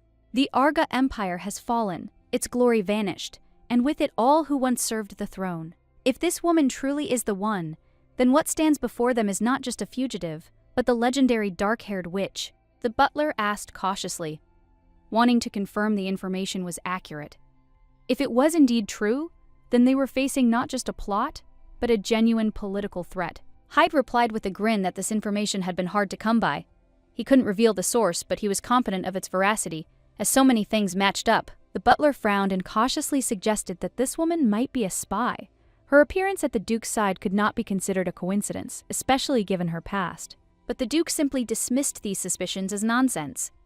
To him, they seemed like just another speculation, unworthy of his attention. Hyde nodded cautiously, noting that he himself didn't believe such conjectures. However, his tone betrayed doubt, for he knew how dangerous such coincidences could be. The butler irritably ordered him to shut up and not interfere with the conversation. Now was not the time for pointless arguments, especially when the Duke's safety was at stake. The Duke, unlike them, was lost in his thoughts. If this woman really was Anastasia, the former empress, then her appearance could cause a storm. The Empire would not ignore it. Enemies would only need a pretext to take advantage of the situation. Under the guise of diplomacy, they could impose their terms, take control, and weaken his position. Now everything was crystal clear. But despite this, the situation began to seem increasingly interesting to him. The more complex the game, the more interesting it was to play. The Duke considered observing the capital's nobility to better understand their intrigues. His butler expressed concern, noting that if this woman were left unattended, the consequences could be unpredictable and even dangerous. Hyde watched his master closely and noted with a slight smile that he was indeed intelligent. His gaze gleamed with confidence, as if he had already thought out his next move and knew how things would unfold. After a short pause, the Duke turned to Hyde, intending to speak. His voice was calm, but there was a firmness to it, befitting a man accustomed to command and making decisions without hesitation. Jack repeated guardedly that the Duke had addressed Hyde specifically, but when everyone turned to look, Hyde was gone. The disappearance had been so swift that it seemed almost unreal. The butler, flushed with irritation and unable to restrain himself, shouted at Hyde to stop leaving the room through the window. Apparently, this strange and unacceptable method of movement within the palace walls had become a habit. Jack sighed heavily, desperately trying to figure out how many times he'd have to repeat the same request. It seemed Hyde was simply ignoring his comments, continuing to do things his own way. The Duke merely chuckled and told the butler to drop the subject.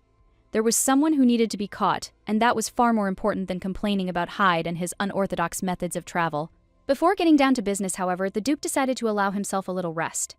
Jack, with a slight bow, wished him a pleasant rest, trying to hide his irritation at the situation. The Duke sighed wearily and muttered that he was tired of studying. The butler, slightly surprised by this admission, turned his gaze to the book that stood alone on the table in front of his master. When he saw the title, he was momentarily speechless. It was a relationship guide for inexperienced men, and Jack wasn't sure how to react. It was too unexpected for the Duke to read. At this point, Anastasia turned to Hyde, her voice serious. She made it clear they had something important to discuss, and her gaze brooked no argument. The young man felt deeply disappointed. He had just finished a long day of work and didn't expect to be met with such questions. Afterwards, they sat down at the table. The gentleman, studying her, asked what exactly she wanted to discuss with him as if it were important. Anastasia wasted no time, glanced at him, and said she knew his name. She was confident in her information and wasn't afraid to say so. She approached him directly because she felt he had all the answers. But she hadn't yet revealed what exactly she was interested in. At that moment, the boy became frightened. His face turned pale. He quickly began making excuses, assuring her that he wouldn't say anything even if he was tortured. He was very frightened, and Anastasia noticed it. She was surprised by how vulnerable this man seemed. Despite his confident appearance, she calmly explained that she didn't want to scare him. All she wanted was to mend her relationship with Jack. She understood that her guild was under threat. There were more and more displeased glances around her, and her main fear was not what would happen to her, but that she would let the Duke down. When the guy realized what she really wanted to talk about, he relaxed. He thanked her for the coffee, thinking it could have been a pleasant moment. He said that the butler was a man of character, and the lady was surprised why he thought so, since one could always find an approach to anyone. The gentleman thanked her for the tea and added that it was time to go. He had no intention of lingering, despite the conversation still ongoing. The lady addressed him, noticing that he seemed to be planning to leave work early. Her words were gentle, but full of innuendo. Haig replied that she had no right to dictate his time. He decided when and how much he worked. That was his own business. The lady smiled and curiously reminded him that the Duke had said she could do whatever she wanted. This offended him a little, and he didn't respond. She added that Hyde had probably been longing for a vacation for a long time, to some warm place where he could relax and forget about his worries. He came closer and asked curiously what exactly she wanted to know. His voice became a little quieter, as if she had touched on an important topic. The lady replied with restraint that it was actually quite simple. She wasn't looking for complicated answers, she just needed to understand him a little. Hyde looked at her doubtfully, insisting that nothing in the world is simple. Everything is always more complicated than it seems at first glance, especially in relationships. She agreed with him with a slight smile, noting that every person has their own weaknesses, and she would like to know what he really likes. The boy paused, pondering what was troubling him. He knew he needed to share something important, and he decided to say that it was both his weakness and his favorite hobby. It was something astonishing, and the lady was eager to find out what it was. He cautiously added that if she did hear his answer, he hoped she would truly send him on his long-awaited vacation. This decision was extremely important to him. The lady confidently replied that, of course, she always kept her promises. This was her firm position, and she had no intention of backing down from her words. This was a matter of principle for her. Anastasia, reflecting, realized that the guy might be paying for his actions. If his actions didn't live up to her expectations, she might have a hard time keeping her promise.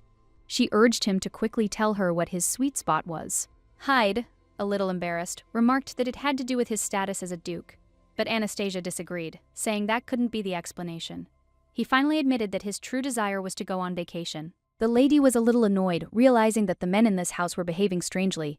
She was irritated that she couldn't establish normal communication with them. All this caused her considerable inconvenience. That evening, Anastasia approached Cassia and asked him about what he had just said.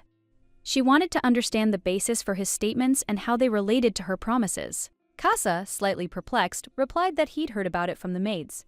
However, he couldn't be entirely sure of the veracity of this information, and so he didn't draw any final conclusions. Just behind this door is the Duke's bedroom, and in this room lives his beloved, who has been here many times and has become accustomed to this place. Apparently, she's already considered the boss here. Perhaps it's time for something serious, and they should consider getting married officially. The lady sternly told Cassia that he really had a big mouth and pressed his lips together, making it clear that some things should not be discussed out loud. She added that there were certain things employers weren't supposed to say, and he needed to understand that. Casa remained silent, trying to process what she meant. The lady turned to him and said that since he was here, he should take care to block the door separating her space from the Duke. Casa asked in surprise if she really wanted to put up a cabinet to create a barrier between herself and the Swordmaster. He wasn't entirely sure why. The girl replied that for her, it would at least mean personal boundaries, and asked him to hurry with this so that she could feel more confident within her walls. The guy agreed to help and told her to step aside a little. With a light movement, he dragged the cabinet over without much effort. The lady also asked for a toolbox to be brought to her. She was serious, and it was clear she intended to do everything properly. Casa, a little irritated, couldn't understand why she was doing this, but she calmly explained that she needed to fix the cabinet in its new position so that it wouldn't move. The Duke was certain it was pointless, and the lady couldn't understand why this particular room was so important to him. He'd explained it several times, but she couldn't grasp the point. Anastasia couldn't understand why the Duke was so attached to this place. She saw no point in his insistence and couldn't understand what motivated him. They always tried to maintain the appearance of a couple, but Anastasia found it difficult to hide her doubts. She was worried that the Duke was paying too much attention to her. She hoped her efforts wouldn't lead to disaster. Anastasia didn't want to become overly sensitive, as it could jeopardize their relationship. That's why she decided to hammer in the nails first, to distract herself from what was happening. This decision was driven by her desire to somehow control the situation. At that moment, she heard the Duke's voice confidently declare that he would pull out the nails even if she hammered them in. It was a strange, yet confident promise. The Duke explained that all her efforts would be in vain. He wanted her to understand that it was completely useless, and that no amount of her efforts would change the situation. Anastasia explained that her actions were aimed at her own peace of mind. Therefore, her smile was nervous, concealing her inner turmoil. He thought she was afraid she wouldn't be able to handle the tension and would snap at him at some point. This explanation confused him, but he couldn't say anything definitive. Anastasia felt a slight sense of confusion and surprise. She couldn't understand why he said it that way. She thought he was simply talking to himself. Mr. Can noticed that last time she literally showered him with compliments. But now she seemed to block his path, like a wall, creating distance between them. He didn't know what to expect from her, as her behavior always took him by surprise. At one point, he thought he was simply bothering her, creating unnecessary problems. Anastasia, sensing his gaze, explained that she simply felt uncomfortable. It had nothing to do with him, but rather with how she was feeling.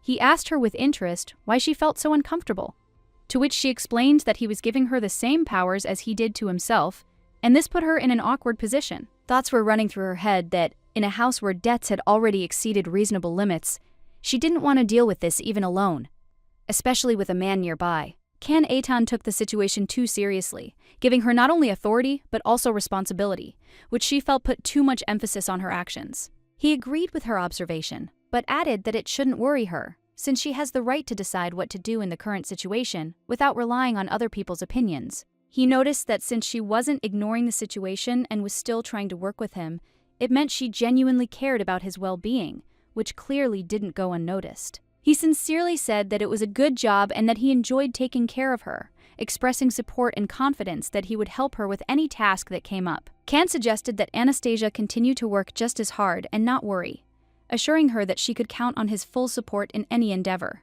Anastasia, a little confused, didn't immediately understand what he was talking about. She couldn't quite grasp what exactly he meant, or what he was actually offering her. The thought flashed through her head that perhaps he was going to seduce her, believing that if he was handsome and charming, he could allow himself any behavior, even such a daring one. Anastasia blushed with embarrassment when she realized where his conversation might lead. She hadn't expected such frankness. Meanwhile, Casa arrived with important news. That evening, Casa sat in a tree, reflecting. He thought about the day's events and tried to understand what was really going on in the relationship between Anastasia and Kan. Casa always thought the Duke was genuinely interested in Anastasia. He watched them interact, and his doubts gradually faded. He believed her feelings were beginning to change too. Duke Eitan was increasingly captivated by Anastasia. He noticed how she paid attention to his words, even though she hadn't yet confessed her feelings. It was hard to hide. Anastasia, however, was hesitant to confess her feelings. She kept her emotions bottled up, perhaps out of fear or doubt. But deep down, she felt a growing attraction. Women who married men from the ducal family often faced difficulties. No noble titles could protect them from pressure, intrigue, and the harsh realities of life. Casa grew increasingly worried about Anastasia. He began to doubt whether she should risk entering into this relationship. He wasn't sure everything would turn out as she imagined. Suddenly, Casa noticed something strange. Jumping down from the tree, he felt the need to warn someone that now was not the time for reflection. The mood was tense, and everything was becoming dangerous. He suggested hurrying up and finishing everything as quickly as possible. Time was running out, and he knew he had to act before the situation got out of control. He was prepared for any eventuality. Casa asked with displeasure what was happening to the one keeping him waiting.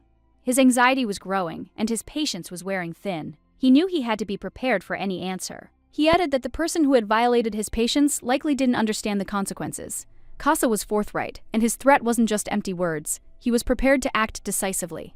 And then, to his surprise, a guy rolled out of the bushes. Casa raised his eyebrows, slightly surprised, but not confused. He was prepared to figure out what was going on. The boy admitted it was him, and it was clear he was uncomfortable. His embarrassment and fear were palpable. Casa assessed his condition, but he needed more information. Casa introduced himself to him and said that if he hadn't been around for a while, all that would have remained of the boy would have been horns and legs.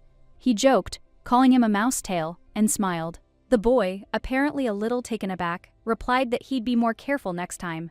He realized that the gentleman was, to some extent, dependent on him. The boy confirmed his words and handed over the bottle, adding that their guild could repay them for their help. This was their offer to Casa. Casa was a little surprised. He began to examine the bottle carefully, trying to figure out what was special about it and why this offer had been made to him of all people. The boy quickly announced that he was leaving and urged Cassia to make a decision quickly. Time was running out, and there was no time to waste. Casa, without rushing to make a choice, nevertheless asked if he was really so scary that this guy would be so persistent. This worried him. The boy, noticing that someone might overhear, warned Casa to speak more quietly as the Duke was nearby. This was an important remark. Casa wasn't particularly impressed. He continued to confidently insist that nothing would change. Meanwhile, the boy insisted that a real monster lived here. Casa was surprised to hear the boy's words about the Duke. It wasn't what he expected, and there was a note of displeasure in his voice. The boy, sensing the tension, jumped up sharply and whispered a warning to keep his voice down. Wherever the Duke was, his eyes and ears were always there. Casa removed the boy from himself and set him aside. He already knew what he needed to tell him and was ready to receive from him all the information he had in his heart. The boy was nervous and frankly said he couldn't do it, because if he told everything, the monster would probably kill him for it. Fear was visible in his eyes. Casa, without losing his composure, calmly replied that if he did not tell him everything, he would deal with him himself and force him to reveal all his secrets. The boy, recognizing the threat, began to explain that the Duke was mentally unstable and prone to paranoia. Casa had known this for a long time and wasn't interested in hearing it repeated. The boy decided that the most important news for him was precisely its revelation. But Casa merely shrugged. He already knew about it and decided the boy should leave. He decided to take a walk to calm down and clear his head. At times like these, walks always helped him refocus. Suddenly, he felt a human presence and immediately turned to see who it was. He discovered that the Duke himself was standing nearby. A strange aura emanated from the Duke, making him a little wary. Noticing him, the Duke turned to the boy, commenting on the night views. Casa was slightly embarrassed, unsure of what to say. He said that, in principle, yes, it really was a nice view for a night walk. Casa couldn't help but notice that the Duke had also decided to step outside for some fresh air. It was a rather odd, but no less interesting moment. The Duke said nothing in response. He simply stared at the boy, leaving behind a tense silence that never left his face. Casa couldn't figure out what exactly was emitting such an aura from the Duke, and felt a little disconcerted by his presence. He decided to leave. Turning around, he headed for the exit and stepped aside a little. Approaching the wall, he leaned against it, trying to relax a little after the strange encounter. He exhaled heavily, feeling his breath struggle in his chest. The Duke's proximity filled him not only with anxiety but also with a slight panic. It was hard to understand why he was breathing so hard next to him. And so, the swordmaster, who seemed always one step ahead, found himself powerless against what was happening. Anastasia, however, as always, did not lose her grip, and her lips uttered words that surprised everyone. When the Duke was nearby, Anastasia felt protected. Everything seemed fine, and that was right, because safety came first, and there was someone nearby who could guarantee it. The Duke genuinely cared about her, and she sensed it. Sometimes it was difficult to understand his feelings, but one way or another, his concern was evident, and Anastasia realized there was something she truly admired about him. That night, as Anastasia drifted off to sleep, her face tightened slightly, as if something was bothering her. It was that strange dream she couldn't forget, no matter how hard she tried. She hoped that at least today she would have a peaceful sleep, but unfortunately, reality always proved different. Instead, she found herself in the midst of disturbing images and restless thoughts. Anastasia couldn't comprehend where she was. People were standing around her, and before her was a huge hall, like a banquet hall. Everything seemed unreal, like some strange dark dream. And then, amidst the strange sounds, she began to hear echoes of something amiss. The noise grew louder, and she felt a growing sense of unease. Something was wrong, and she couldn't figure out what it was. It was too strange to be true. Anastasia didn't want to believe what was happening. Everything around her was hostile and alien, and she tried to find an explanation for this nightmare. Her mind couldn't accept the idea that this was a prophecy about the Duke's future. She couldn't believe that such a nightmare could come true, that these shadows could become reality. In this future, she felt the Duke had committed something terrible. He was capable of murder, and the thought filled Anastasia with rage. Why did she have to see such horrific images? Anastasia couldn't understand how anyone could kill a sword master. It seemed absurd. The sword master was always ready, he was merciless and invincible, and the thought of his fall was terrifying. Anastasia firmly believed that dreams never lie. This conviction was so strong that she had no doubt about their predictive power. She could not understand who among those around her was capable of such a crazy gait, which led to such strange consequences. She had put a lot of effort, emotional energy, and time into the relationship, so when something unexpected happened, she felt disappointed. At that moment, Jack, the Duke's butler, entered the room and, noticing her uneasiness, answered her question by proposing a plan for the upcoming banquet. Anastasia thanked him for his work, adding that things were moving along quite quickly and, overall, she was pleased with how things were developing. She was surprised at how quickly he was able to put together the guest list. It seemed he hadn't been in the mood to help her from the start. The butler listened silently to her comments, promising to take everything she said into account. He explained that the Duke never hosted banquets, and that was the whole reason. Now, thanks to this conversation, she understood why Jack looked so nervous and worried. A butler's ball is more than just an ordinary event. It's a chance to showcase his best qualities, his abilities, and his qualities as a servant. It's also an opportunity to highlight the status of his master, who in this case was his daughter. Organizing the perfect banquet for a butler is more than just a dream. It's a task that requires skill and attention to every detail, even the most insignificant. For the lady organizing such an event, it was a chance to find the right leverage over her servant. Anastasia turned to Jack, assuring him that this banquet would be of great significance for everyone. It was important not only for social status but also for the Duke's own reputation. She emphasized that this banquet was the debut of the new Duke Aton, and all the Tojo nobility would be watching him closely. They would rate his behavior and manner of conducting business on a scale of 1 to 10. At this moment, the Duke's fate was being decided. Either he would be accepted and bowed to, or they would attempt to co-opt him and use him for their own ends. Everything depended on how he handled this meeting. Anastasia also noted that this first banquet was an excellent opportunity to meet all the key Toho representatives. She wanted to observe how they reacted to his presence and behavior. It was crucial that none of the Toho nobles dare stand in the Duke's way. Anastasia knew that the success of the event could play a key role in establishing his position in noble society. The mistress believed this was a great opportunity for Jack. He could demonstrate his skills, his abilities as a butler, and make his master appear most worthy in everyone's eyes. Anastasia said Jack could showcase his skills and organizational abilities.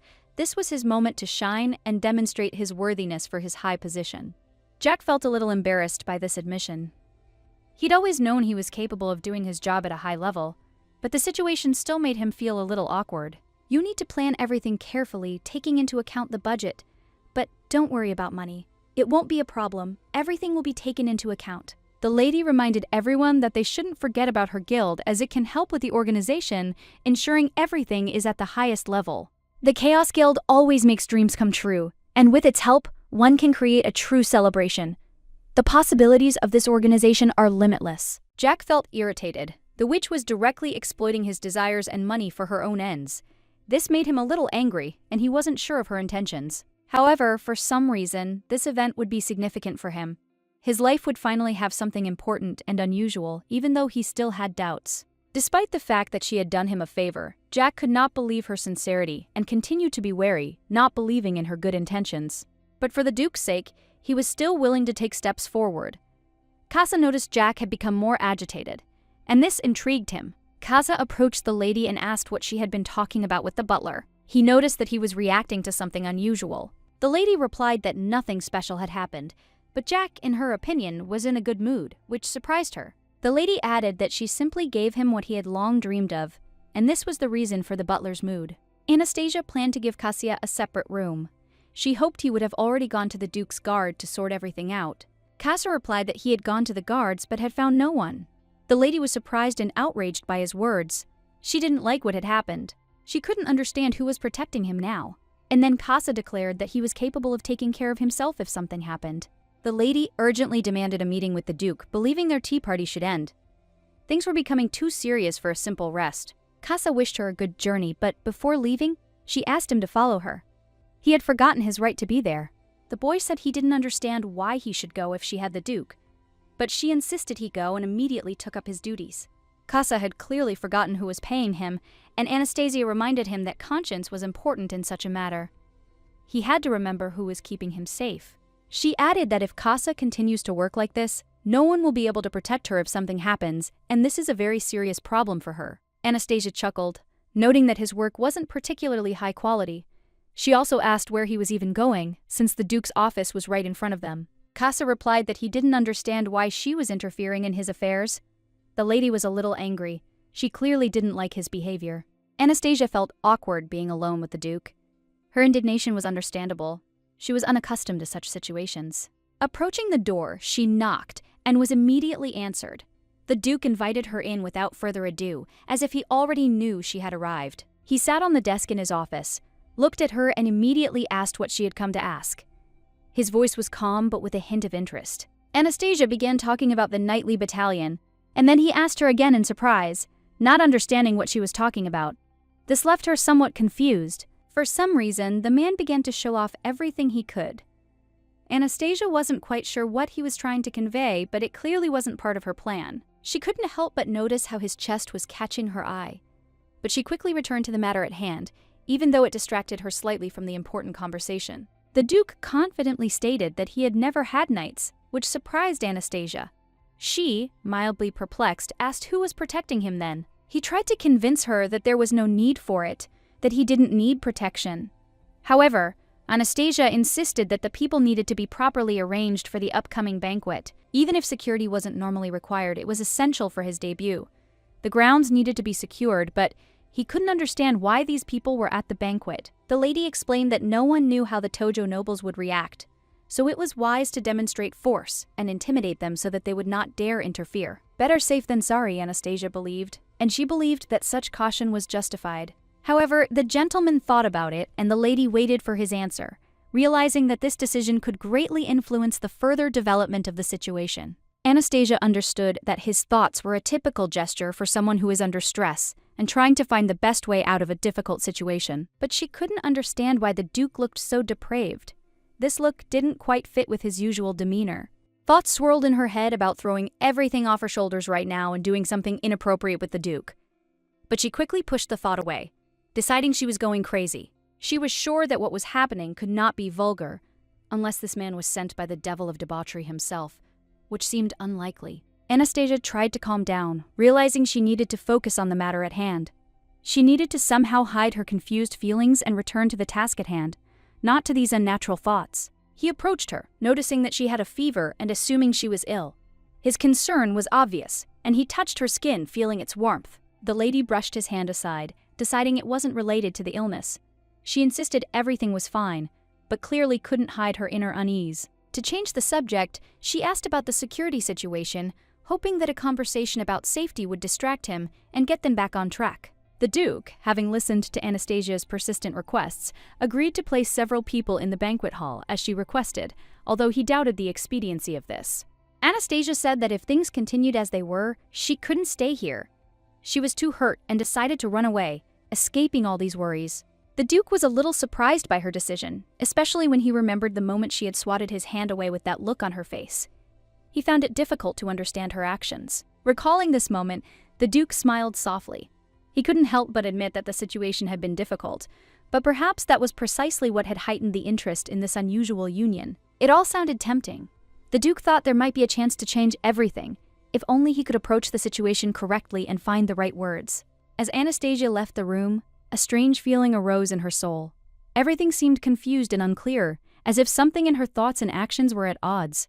She couldn't understand what was happening to her. These feelings were unusual, and Anastasia didn't know how to cope with them, as their cause was difficult to pinpoint. Soon the day of the ball arrived, and Anastasia, despite her outward calm, secretly tried to find out as much information as possible about the events that could shock her. But despite her efforts, she was unable to obtain any vital information about the suspected murder she was attempting to investigate. Everything remained in the shadows. The wait became oppressive, as there was only one thing left to do: wait. The evening of the upcoming ball promised to be tense, and things could easily escalate into a serious quarrel between the nobles. Casa approached Anastasia and informed her that Gray had given her the dress. The maid, not without a hint of irritation, told him to give it to her personally. Anastasia wondered if Isabella would come. Casa noticed that, even though it hadn't started yet, the girl was clearly tired. It was evident in her expression. There was a heavy look on Isabella's face. Anastasia turned away and reassured her. Everything would be fine. The makeup would hide all traces of fatigue. Casa, noticing that makeup wouldn't cover everything, knew she'd have to start seriously powdering her nose to improve her overall appearance. Anastasia ordered that Casa not leave. Today he was to be with her and the Duke, as they both seemed intent on idleness. Casa didn't understand why he should be there when the Duke was there. Anastasia calmly replied that his presence at her side was his direct responsibility. Casa sighed, fatigue taking its toll. He admitted he was thirsty and asked for some water. The maid who stood nearby excitedly promised to bring water, feeling awkward about how she was attracting Casa's attention. The maid was embarrassed, because Casa was indeed very handsome.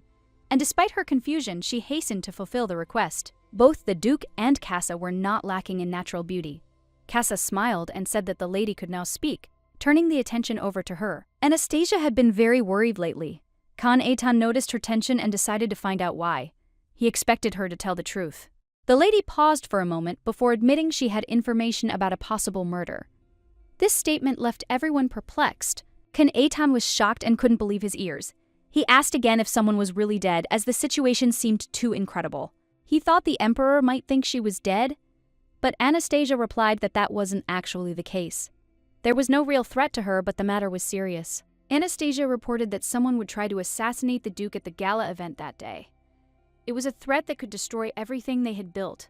The boy was in complete shock. He couldn't believe the situation was so dangerous and continued to think his worries were excessive. However, he was still wary. Anastasia was determined. The killer had to die today, without waiting for further developments. She felt that otherwise her life would not be safe. However, she also wanted her faithful servant by her side. Without him, she would have a hard time dealing with this situation, and she couldn't risk it. The guy replied that he didn't know how things were with the Duke, but if she was so worried about the situation, he was ready to accompany her to ensure her safety. Anastasia shouldn't worry. She should just play her part. She understands perfectly well that worrying only gets in the way, while wrinkles are already appearing if she doesn't stop. All the nobles of Northern Toho had gathered for the event. In anticipation of the celebration, all the guests were in the mood for the evening, especially since His Highness was expected to appear in the banquet hall. The Duke, noticing Anastasia's absence, asked where she was. Jack, as always, replied reservedly that the lady had conveyed that she would arrive a little later after his arrival. The butler added that Anastasia had prepared for the evening with particular care. It was her debut, and she was so eager to impress that even the butlers were a little nervous. Anastasia provided them with support through the Chaos Guild, demonstrating to everyone that she would not allow anyone to stand in the way of her beloved Duke. She certainly would not tolerate any interference. The Duke smiled, watching her actions. He was confident Anastasia would handle the role of hostess, but he couldn't help but notice. Because of her position as a mistress, Anastasia knew that she would be ignored by many nobles, because her status in society did not allow her to count on respect. Despite this, she looked forward to the moment when all these people who looked down on her would be rejected and forgotten. Duke Khan Eitan overheard several nobles discussing that this was their first banquet of this level and that they did not expect to see such splendor. However, the Duke himself was not such a simple man, and among the guests was Madame Isabella, who attracted the attention of everyone present. Today she was especially bright and confident. Her gaze shone like never before, which attracted the attention of all the men in the room. All the guests were sure that the Duke could not take his eyes off her, but soon rumors began to circulate about possible changes in the Duke's relationship with Isabella. The rumors they whispered behind her back didn't bother Isabella too much. She simply smiled and said it was all nonsense and nothing to worry about. Therefore, many had already begun to think that there was something more between the Duke and Isabella, which put them in an awkward position in front of everyone.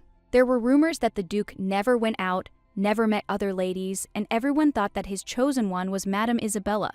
Despite these rumors, Isabella always remembered his face, his beauty and refinement, and for her, this was the most important thing. His noble origins, his reputation as a swordmaster, his house full of unique and rare items, all of this was created to remain unique. Isabella was confident that her efforts would not be in vain, that she was destined to win his heart. And meanwhile, the butler announced that the Duke had arrived. Everyone felt the powerful aura that filled the entire hall. It was something inexplicable, but everyone immediately realized that before them stood a man whose fencing skills had reached unattainable heights. He was the only one in the world known as a true master of the sword. His fighting skills were unmatched, inspiring awe in even the most seasoned warriors. When the crowd saw the Duke himself, many were simply speechless. He was not only a great warrior, but also striking in appearance, reminiscent of a hero from ancient legends. Tall, with noble features and a cold yet captivating gaze, he was truly magnificent. Isabella couldn't take her eyes off him. Her heart skipped a beat. She instantly decided that this man was meant to be hers. Such a rare and worthy specimen was not to be missed, and she was determined to win his attention. But her resolve wavered when her gaze caught a glimpse of a woman with long black hair among the crowd. What was she doing here? And then the Duke extended his hand to this mysterious lady. A deathly silence fell over the room. Everyone froze, realizing that this was no mere stranger. And when she was introduced, Isabella was truly shocked. This woman was still by the Duke's side, even though, in her opinion, she should have disappeared from his life long ago. The other girls were also displeased. They immediately began questioning Isabella if she knew who this dark-haired stranger was and what her connection to the Duke was. The answer came naturally. Anastasia kissed the Duke without further ado. In that moment, everything became crystal clear. There was a much deeper relationship between them. And then the Duke himself, without hesitation, leaned down and kissed Anastasia full on the lips. A shocked silence fell over the room. No one expected such a turn of events. The men exchanged glances in utter bewilderment, completely unable to comprehend what had just happened. Their gazes darted from Anastasia to the Duke, but neither dared to say anything out loud. Anastasia felt slightly embarrassed, and, glancing at the Duke, quietly reminded him that she had asked him to avoid such actions in public. There was clear reproach in her voice, but at the same time she tried to remain calm. The atmosphere in the room grew tense, as if the air had become heavier, so Anastasia quickly grabbed his hand and, not giving him a chance to object, decisively led him away from prying eyes. She briefly mentioned that they needed some fresh air and led him toward the exit. Behind them, in the hall, the guests began to whisper, discussing her actions, and many were now convinced there was more between them than just a business relationship. Casa remained inside, listening attentively to everything the assembled group said. He was already accustomed to Anastasia and the Duke often creating such scenes to entertain the public. But this time, the conversation went further. The Count clearly intended to introduce his daughter to the Duke. This rumor hadn't surprised anyone for a long time. Many had heard of Count Brill's plans, but it seemed his efforts had been in vain. Things weren't going as he'd hoped, and those who witnessed today's scene only strengthened their suspicions. Isabella was furious. She couldn't believe that some woman would dare lay claim to her Duke. The thought of her plans being ruined made her seethe with anger, and she wasn't about to let it go. As they left the hall, Anastasia stopped and turned sharply to face him, her eyes glittering with tension. She demanded to know what exactly he had just done, and why he had done it in front of everyone. The Duke merely chuckled and calmly remarked that he should probably ask her the same question. There was no trace of remorse in his voice, only a hint of mockery. After all, she was the one who broke the terms of their agreement first. Her actions attracted too much attention, and now everything has become much more complicated than before. Anastasia was sure the Duke was talking about the prohibition of touching anyone without mutual consent. It was perfectly logical, but she hadn't expected the conversation to go that way. Of course, she knew she was at fault for not warning him in advance. She just didn't think things would go this far. Her silence wasn't received the way she'd intended. The Duke looked at her, clearly not understanding what she was talking about. His gaze betrayed genuine bewilderment, as if her words were completely illogical to him. He calmly explained that the only difference was that he'd kissed her on the lips instead of the cheek. In his opinion, it wasn't something significant enough for her to react so strongly. Apparently, he genuinely didn't realize how important this moment was for her. Besides, Anastasia didn't put up much of a fight, which clearly gave him reason to believe she wasn't against it. She asked him directly what he was hinting at. The Duke answered without hesitation. She didn't object to his touching, so it was okay with her. Her heart fluttered at his words. Is this really that feeling when you can't stop?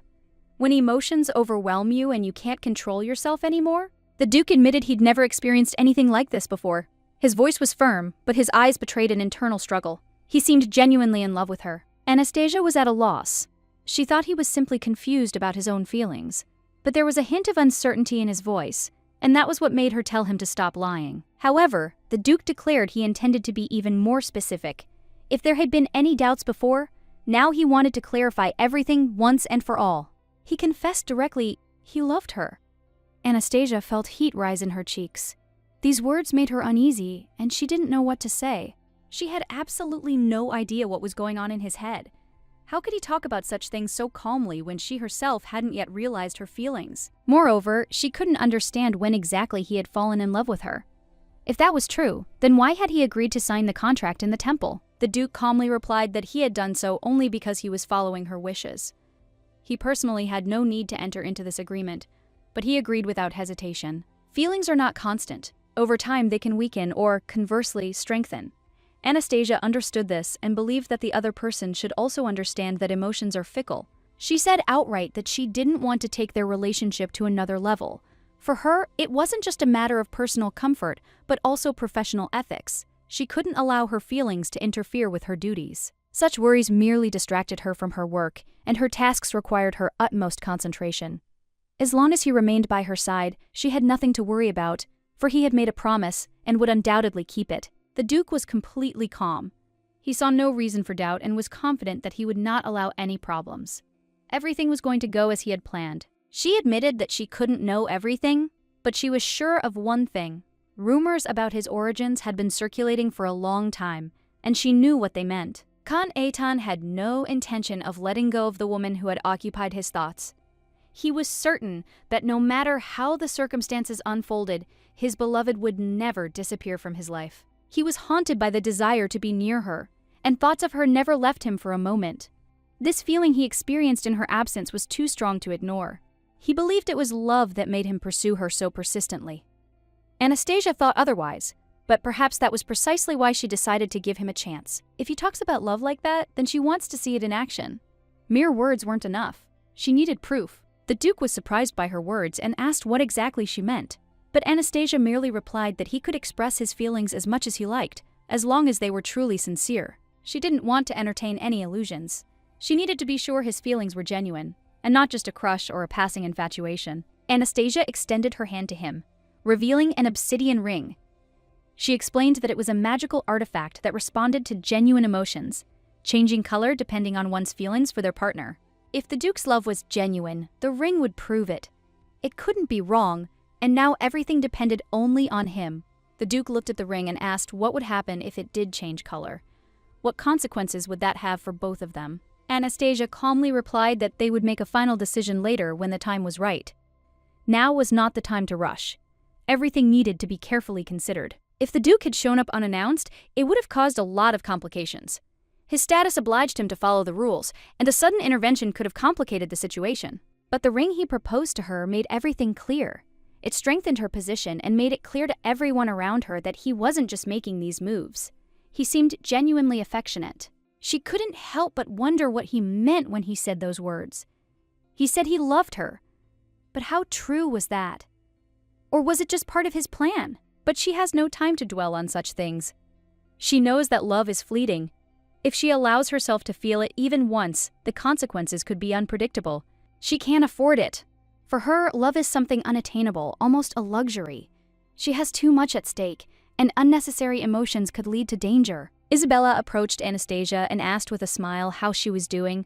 They hadn't seen each other for a long time, and by all appearances, the Count's daughter was pleased to see her. As soon as Isabella appeared, Anastasia involuntarily sighed. The girl immediately began to speak, admiring how wonderful the ball had turned out. The Duke really does seem quite perceptive.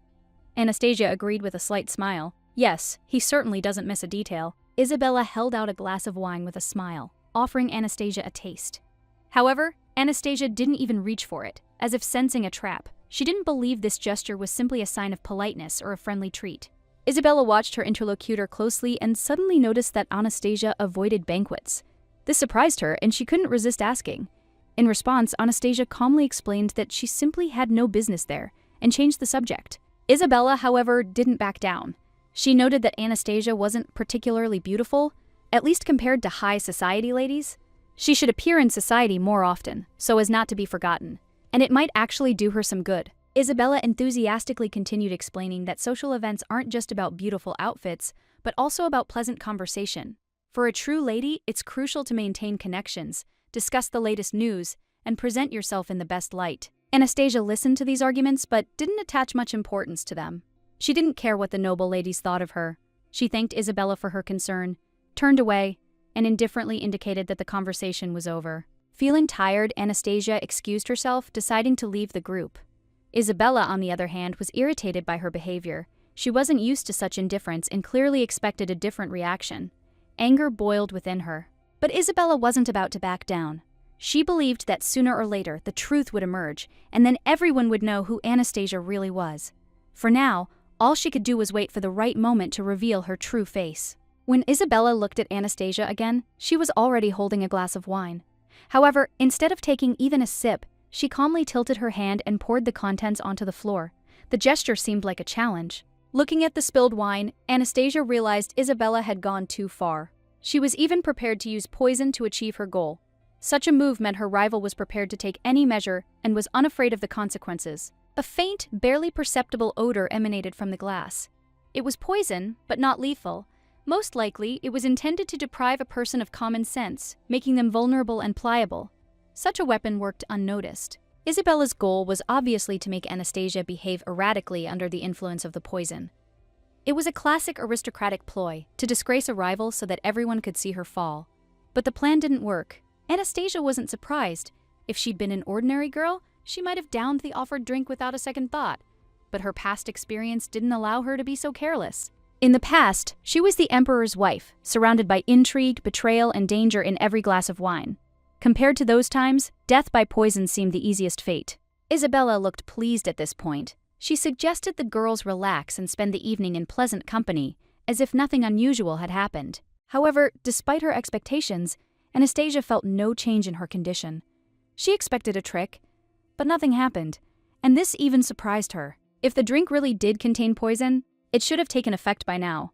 However, Anastasia didn't feel the slightest discomfort. This was strange and raised even more questions. Isabella generally tried to appear friendly and welcoming, but now, during the ball, she didn't even try to hide her intentions, as if she had nothing to fear. She didn't even pretend she hadn't added anything to the drink.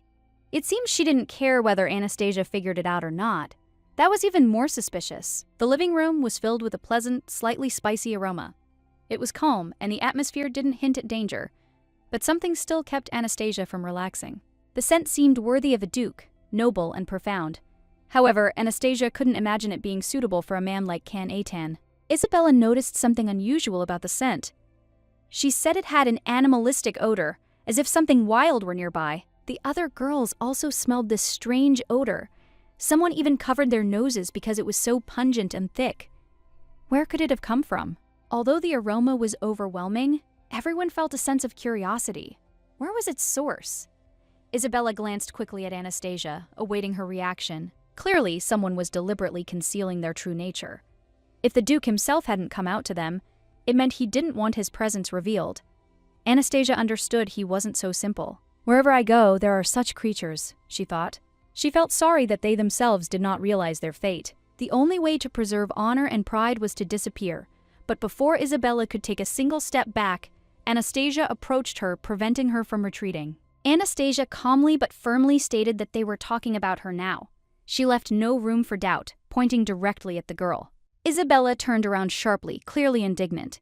She began to justify herself, insisting it wasn't her fault. But Anastasia did not give her time for long explanations and demanded an answer. Isabella, unabashed in her contempt, hurled insulting words at Anastasia, calling her a dirty girl, as if she'd once wandered through back alleys.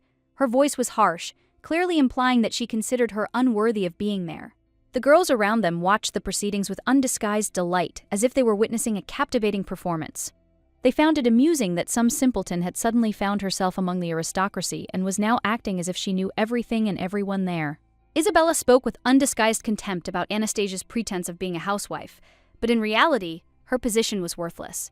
The daughter of a ruined family could expect nothing more than the role of a court mistress. She didn't believe someone like Anastasia could become a duchess. It was obvious to her that a mere rag would remain a rag, no matter how hard she tried to pass herself off as something more. Anastasia simply smiled calmly, not letting her emotions get the better of her. Then, tilting her head, she calmly noticed that Isabella was currently holding a rag in her mouth. Isabella might have seemed like a sweet girl from the outside, but once you heard her speak, it became clear how full of malice and contempt her words were. The way she spoke was simply disgusting. Isabella leaped from her seat, seething with rage. She couldn't believe that this pathetic girl, descended from a baron's family, dared to look at her with such defiant arrogance. In anger, she swung her arm, intending to hit Anastasia. But before her palm could reach its target, Anastasia grabbed her hand and squeezed it tightly, making it clear who was stronger. Her voice was low and menacing. She warned that she was holding back with all her might from doing something far more drastic. Her words sounded as if she was seriously prepared to rip out her opponent's tongue. Isabella recoiled, her eyes wide with fear. She couldn't understand how Anastasia, this insignificant upstart, could dare speak to her in such a tone and threaten her so openly. But Anastasia didn't pursue the conflict further. She suggested forgetting the incident, just as one might forget the contents of a glass spilled on the tablecloth. It wasn't worth the trouble. However, she made it clear that if Isabella did not change her behavior, the consequences for her next time would be much worse. Isabella, trying to maintain a shred of dignity, smiled and asked if Anastasia really thought she could insult the Count's daughter with impunity. She was certain her rival would regret such words. Someday, Isabella will anger her so much that Anastasia will gouge out her eyes and break her fingers. Such a decision won't be random, but carefully thought out. After that, she'll throw her out to be fed to the beasts. Isabella won't be strong enough to survive in this world, and Anastasia will be glad of that. But if Isabella decides to doubt her strength, then she should prepare for the worst. Anastasia won't wait. She'll destroy her herself, period. Anastasia hopes the girl would understand her hint. She was sure her words would calm her down for a while, as she was too concerned about her reputation. This really infuriates Anastasia, as she's used to having her decisions unchallenged. This is clearly not a time to show weakness. The lady suddenly asked what Casa was doing here, in this place, and why he had even appeared beside her. There was a note of caution in her voice. Casa noted with a grin that he himself had heard the lady order him to stay with the Duke, though it seemed he didn't need anyone. He had come anyway, worried. The lady replied that she was perfectly capable of dealing with the whims of this infant. After all, she was not just a high-ranking official, but an empress, and it was her duty. Casa noted that she could probably handle one or two problems, but she should not forget that her academic years were connected with defense and protection. The woman said she found it hard to understand why the boy was so worried, and he replied that he was worried because he feared for her safety. He couldn't come to terms with it. She replied that there was no need to worry, since his job was to protect her. She tried to persuade him to calm down and asked him not to argue, but to follow her. In any case, she didn't want to continue making jokes like that. She didn't understand why he couldn't understand what she meant. It upset her, but she kept silent. If the Duke is exposed to the paralyzing poison, he will lose control of his thoughts and actions. He will be helpless. The Duke decided to take advantage of the situation. He understood it was a chance to learn important information that could be useful in the future. Everything depended on how he acted. At that moment, his daughter approached him, and he immediately asked her what had happened. He was concerned, unsure of what was going on in her life or why she had come. She was a little confused, but quickly began to say that she wanted to go home. Isabella couldn't stand Anastasia any longer. Her presence irritated her. Her father was surprised that she decided to return so quickly, but he agreed anyway.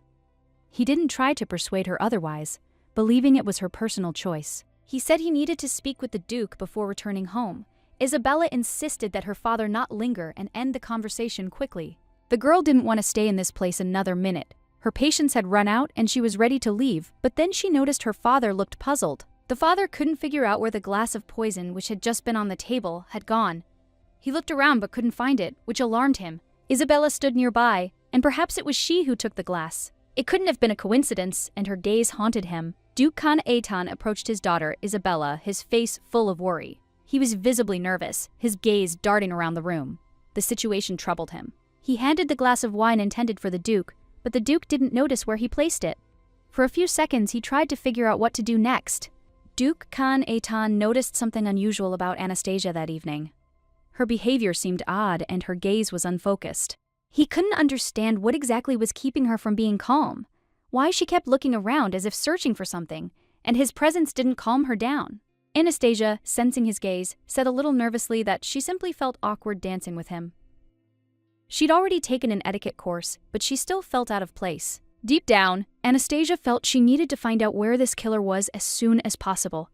After all, not only lives, but also her reputation were at stake. But at that moment, the Duke approached her and, looking into her eyes, told her not to worry about anything but him.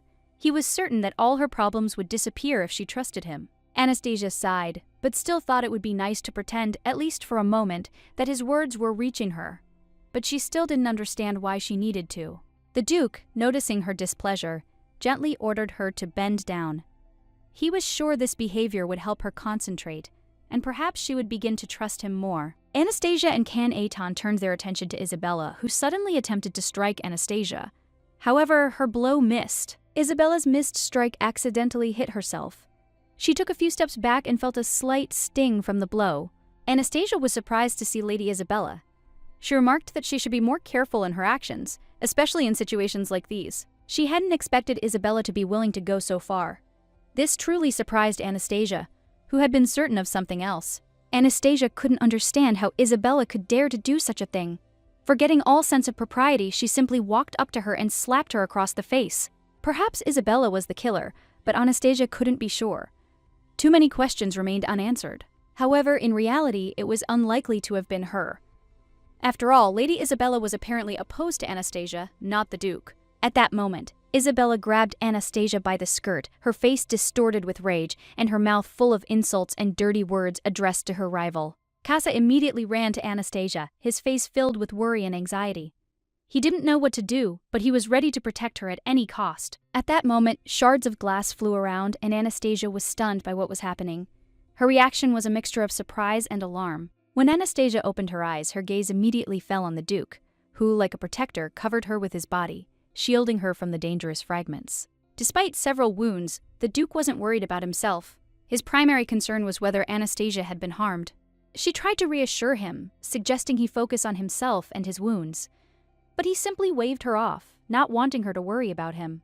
Meanwhile, she noticed his ring begin to glow bright red. It reminded her that his care for her ran much deeper than she thought. Anastasia couldn't understand why he'd done it. With his mastery of dodging, he could have easily avoided harm. Why, then, had he taken the risk? But the Duke explained that if he had dodged the blow, she would certainly have been hurt. It was his duty to protect her, even at the cost of his own health. Anastasia countered that the Duke was bleeding and needed help. She was ready to act immediately, ignoring his words. She ordered that anchors be brought in and that the wounds be treated immediately.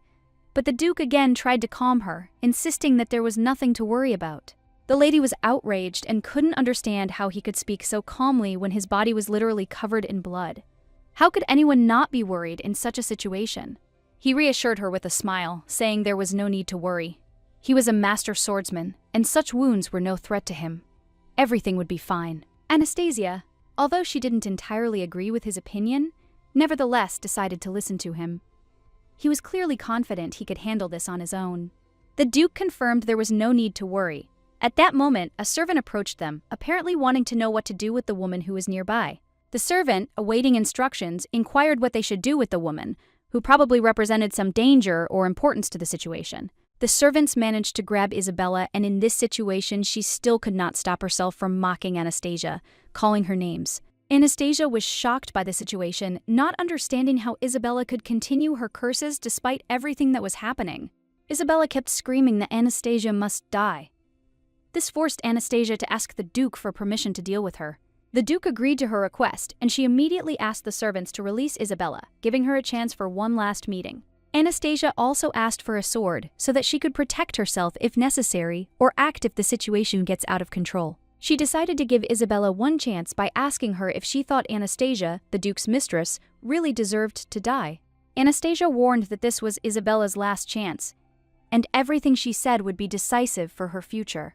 If Isabella decides that Anastasia must die, she can take up the sword and try to finish what she started. Anastasia noticed that Isabella seemed eager to take her place. She sensed that the girl was counting on replacing her. And if she thinks she deserves it, then she should probably be ready to fight for it, because there is no place for the weak here. This made Anastasia very angry, because the young ladies not only insulted her, but also tried to humiliate her, which was completely unacceptable for her. It was especially unpleasant that the ball, which she had worked so hard to organize, was ruined by all these stupid incidents. Although, in fact, she was already ready to ignore it, she could not forgive the fact that Isabella dared to harm the Duke. Anastasia didn't understand how she had ended up in this situation, but when Isabella shouted at her not to act like a savage, it angered her. She couldn't understand why she should be the one to behave with restraint, since ladies weren't supposed to fight with swords, and she didn't agree with that. Anastasia couldn't understand at what point she began to care about the situation with the Duke, because before she hadn't thought about it at all. Then she cut off a couple of strands of Isabella's hair, not expecting that it would lead to such strong irritation on her part. Frankly, if it weren't for her restraint, she could have cut off not only Isabella's hair, but something more serious. At that moment, she didn't even immediately realize that she was close to simply removing her dagger in a fit of anger. But it's interesting that as soon as it comes to approaching from behind, Isabella becomes bold and daring, but she is afraid to fight on equal terms. Anastasia added a little poison to Isabella's glass, turning the other ladies against her in order to increase her influence and convince everyone that her decision was the only correct one. Isabella, however, lacked the courage to raise her sword, and it didn't seem to bother her at all. Her pride wouldn't allow her to admit she was the weaker one in this fight. Anastasia noticed her helplessness, and it irritated her. She was so confident that she began yelling at her without holding back. Anastasia believed that such an insignificant girl as Isabella had no chance of taking a place at the Duke's side. She was confident the Duke wouldn't throw her out. Suddenly, Anastasia thrust the knife sharply in front of Isabella, declaring that she would only say it once. This was intended to arouse both fear and respect in her. She stated outright that Kan van Eyten was her man, and no one dared question her right to him, even if someone tried to interfere.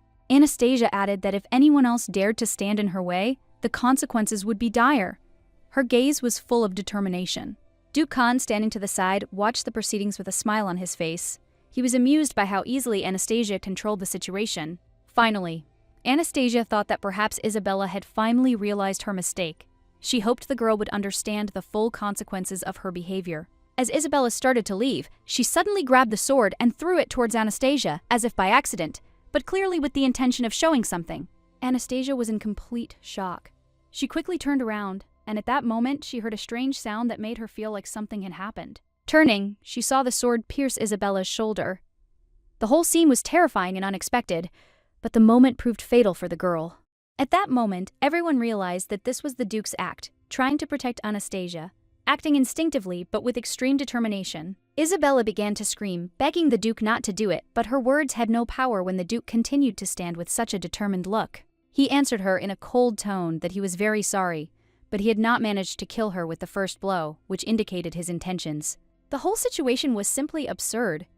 The Duke didn't hesitate, and dealt with Isabella with astonishing speed, showing no emotion. Isabella couldn't believe that the Duke, with whom she had been in contact for so long, had treated her so cruelly. She was completely hysterical. In desperation, she began to beg the Duke to spare her. She begged him on her knees to let her go, realizing the situation had become critical. She begged for mercy, but the Duke remained unmoved and raised his weapon, preparing to deliver the finishing blow. However, Anastasia intervened. Anastasia, seeing what was happening, said she had had enough. She asked the Duke to stop, not to escalate the situation. Chaos reigned in the hall. The nobles were shocked and panicked, unable to understand how everything could have gotten so out of control so quickly. Anastasia stood watching, unsure what to do. The Duke, covered in blood, continued to stand there, showing no sign of agitation. Everything that was happening reminded her of a scene from a dream she had recently had. She realized it wasn't just a dream, but a premonition of what was to come. The gentleman intervened and expressed his displeasure, calling the Toho nobles' behavior a true disgrace. They couldn't possibly have greeted Lord Eyten himself like that. The gentleman turned out to be Count Thor von Guardian. The northern lands clearly didn't appeal to the locals, and many were surprised that this particular duke had been singled out. He noted that this was all just part of an unnecessary show, and that, of course, it shouldn't have been done that way, and it wasn't done without reason. The Duke himself was involved in this matter, and one of the noble women from the Central Lands decided to act in this manner. She clearly didn't understand the consequences. And now, like another blow, all this was happening right before the Duke's face. For a northern nobleman like him, it was especially humiliating. It was impossible to simply ignore such manipulations from the Central Lands. A response was required, a demonstration of strength and resilience. He could have remembered that he was always ready to become the Duke's sword if he so desired. His support was not empty words. As soon as the northern gentleman returned, he immediately congratulated him on this event. He was glad to be back in his native land, ready for new challenges. Another lady, noticing his return, greeted the Master of the North. People began to gather, also expressing their respect and admiration. Congratulations on the Duke's arrival began to pour in, and Anastasia couldn't hide her joy. It all seemed as if she, too, had received recognition. At some point, absorbed in what was happening, he suddenly remembered the ring. Its color had changed, and this was significant, although at first glance it might have gone unnoticed. Now, it was the mistress's turn. He eagerly awaited this moment, knowing that everything would soon change and events would unfold rapidly. His heart, which had been calm before, now suddenly began to beat faster. He felt the tension surge, causing his heart to beat twice as fast. Duke Dukan was too greedy. He had long since begun to show an interest in imperial affairs, and apparently his grandfather held an important political position. The entire royal family and nobility looked up to Dukan alone. His influence was so strong that they couldn't take any action without his approval. It was difficult to understand why Count Brill had been sent to spy on the Duke. The decision seemed strange and ill-founded, but such was the will of higher powers. What he planned to do with Duke Brill also remained a mystery. He seemed too old and wise for such games, and his actions were beginning to seem absurd. Duke Dukan most likely believed that this way he could test his strength by pushing others to action, forcing them to react to his steps. That's why he sent someone he considered unimportant to extract hidden information about the Duke. He was willing to take risks regardless of the consequences. This situation could be an opportunity to sway the North toward unity. He hoped that other dukes and nobles would understand how important solidarity was for the future of the empire. Having found himself in this game, Duke Dukan clearly had his sights set on his goal, since he allowed himself to treat Duke Aiton with such disrespect. Draft noticed how they were openly provoking Aiton, trying to get him angry. Something had to be done immediately, but Aiton hated politics. The Count then said he couldn't simply ignore what was happening, pretending nothing had happened. He needed to go to the capital and sort things out. The Count also noted that he didn't seem to understand how strongly the North opposed the center. In these lands, they had fought for centuries for their freedom and land. The land in the North is not as fertile and prosperous as the capital. However, Northerners are proud of their homeland and their independence, despite the difficulties. In the center, Northerners are seen as mercenaries helping to guard a vital border. They are considered essential to ensuring security. Despite this, they don't refuse their military and financial assistance. Such allies are necessary, but relations with them remain complicated. For this reason, the center is deliberately imposing high taxes on Northerners. They must pay for their role in protecting the borders and maintaining order. After the war, the population in the North declines significantly. This worsens the situation as the population dwindles. Nobles from Toho began marrying women from the Central Territories. These marriages were intended to strengthen ties and transfer power to the North in the future. Through such alliances, the Central region's influence in the North grows ever stronger. This is a strategic decision that will bear fruit over time. Duke Khan Aitan noted that Dukan proved to be a truly intelligent and far-sighted man. His strategies repeatedly surprised. Then, after some reflection, the Count mentioned that his mistress could become a symbol of northern feminine power. She's not just a beautiful woman, but an example for others. Her will and spirit were complex, and in this he saw true strength. Therefore, the Count thought it would be wise to marry her to emphasize her importance. The Duke noticed that the conversation had strayed slightly from the point and suggested focusing only on the important and relevant issues. He wanted everything to be to the point. Kraft, unable to bear the pause, decided to ask where the Duke was headed. He was curious about his plans. To this, the Duke calmly replied that his target was Anastasia. He felt he needed to speak with her about something important. Hearing this, the Count was surprised that someone in such a state would go to see a woman and suggested that the Duke at least wash himself before the meeting. However, the Duke dismissed his remarks, declaring them none of the Count's business. The Count was shocked by such disdain. The Duke also expressed curiosity about whether the woman had survived. The Count confirmed that she had, and the Duke merely recalled how he had chopped off her hand. Ken ordered her placed in a coffin and sent back. He was confident that Duken would understand. He was no fool, and the situation would raise no questions. At this time, the Duke was taking a bath. Lost in thought, he called Anastasia to his room to discuss an important matter. When Anastasia entered, she asked in surprise if it wasn't strange that he was taking a bath at a time when they should have been discussing business. The Duke calmly replied that everything was fine and she could leave without worrying. He was confident that nothing unusual was happening. He noted that such actions might be uncomfortable for her, but Anastasia merely said that she had brought him some ointment to relieve the discomfort. The Duke replied that the ointment would certainly help, but the wounds would heal on their own. He wasn't particularly concerned about their condition. Anastasia believed the ointment would speed up healing. Then he suggested that she apply it as he trusted her skills, but she disagreed. She said she didn't see the point, especially in the bathroom. She thought he could handle it himself. The Duke reminded her that he had protected her and dealt with the woman. Seeing her hesitation, he insisted, and Anastasia agreed to help. She took the ointment and asked where exactly he was hurt, ready to help him with his wounds despite her doubts. The Duke enthusiastically began to show the places where he was injured, and first of all he pointed to his face, showing a small scratch. Anastasia asked him to sit still, as she was focused on his wound and wanted to do everything carefully. As she began to carefully apply the ointment to the wound, their gazes met, and a moment of indescribable tension passed between them. The Duke, a little embarrassed, asked her if she thought it was unnecessary, and a little unnecessary. Anastasia, thinking he was referring to the lady they'd just been talking about, replied that the woman had definitely gotten what she deserved. The Duke asked why the lady hadn't killed her, since even though he'd forgotten what he'd done wrong, it was just a childish misbehavior. He was testing her reaction. Anastasia replied that there was no point in killing for her. Even if she had wanted to, it wouldn't have brought her anything. Sometimes, of course, she would have liked to do so, but deep down she knew she wouldn't. It would have been too radical for her. The Duke noticed that there were many dead on the battlefield, and those people were just like her, so it wasn't all that unexpected. The lady did not immediately understand what he was getting at, and he explained that the enemy has no gender, and one's actions can always be justified.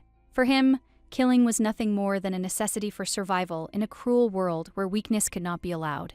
As a child, no one looked after him, so he learned to cope with difficulties on his own, without expecting help from others. The lady thought he was probably making excuses and trying to convince her that she didn't understand the reasons for his actions.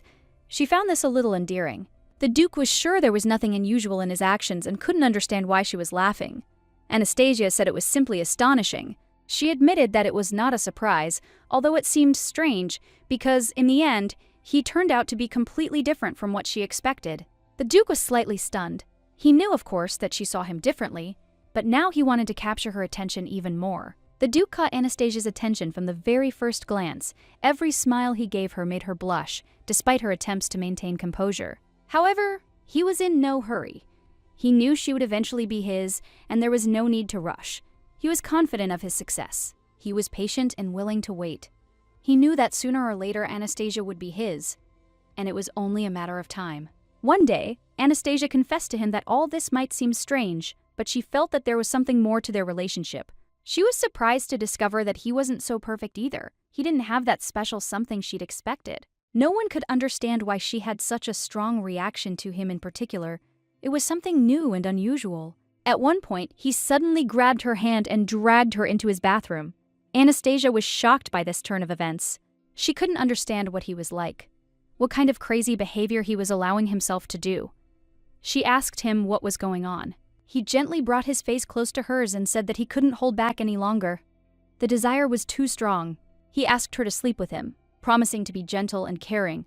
His words sounded confident, but Anastasia didn't know how to react. Anastasia, in turn, was surprised by his frankness and asked him why he always said such indecent things. The Duke replied that she shouldn't bother with formalities. He believed they were unnecessary, and that all of it was just unnecessary words. He assured her that she felt the same way he did. This wasn't just a business relationship, there was something more between them. He tried to explain that their relationship was already going beyond official duties, and that this feeling could not be ignored. Anastasia tried to understand what she was really feeling. Her inner experiences were becoming increasingly confused. He hoped she wasn't actually opposed to his proposals. All he needed was some assurance of her feelings. He hoped that she would not find his behavior offensive and that she would be able to accept him for who he was. Perhaps from their very first date, Anastasia began to have some feelings for the Duke, although she did not realize it at first. However, there was no room for love in her life.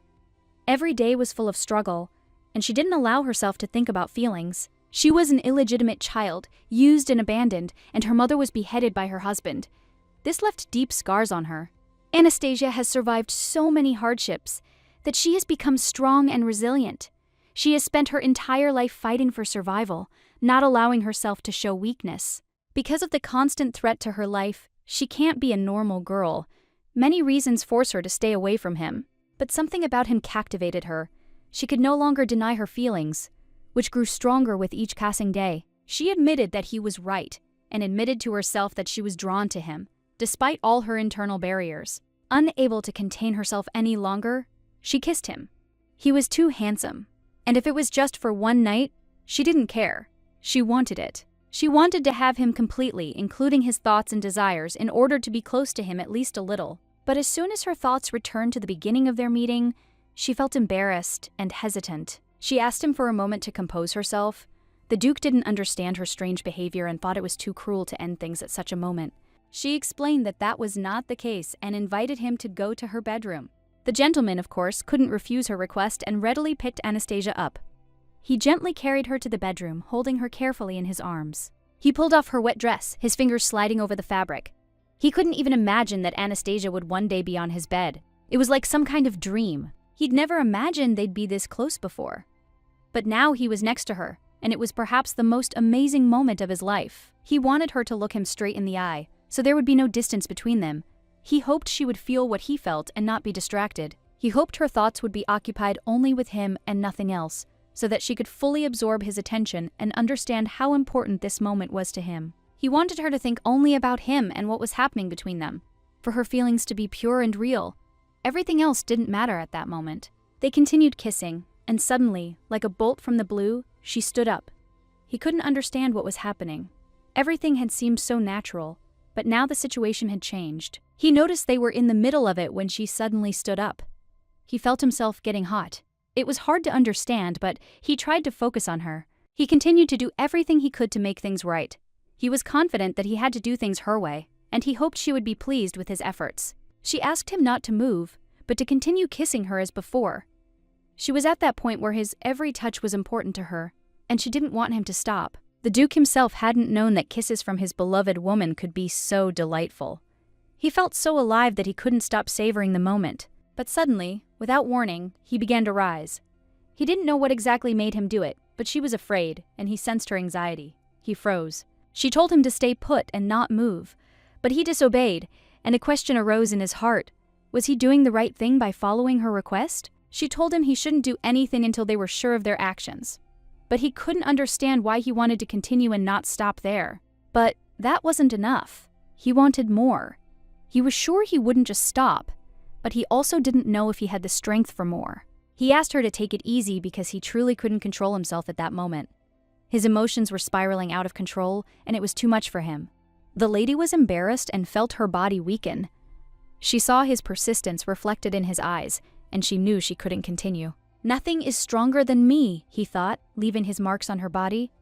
His desire didn't fade, but rather grew stronger and more obsessive. It was madness. The lady liked it, and despite her inner struggle, she couldn't help but give in.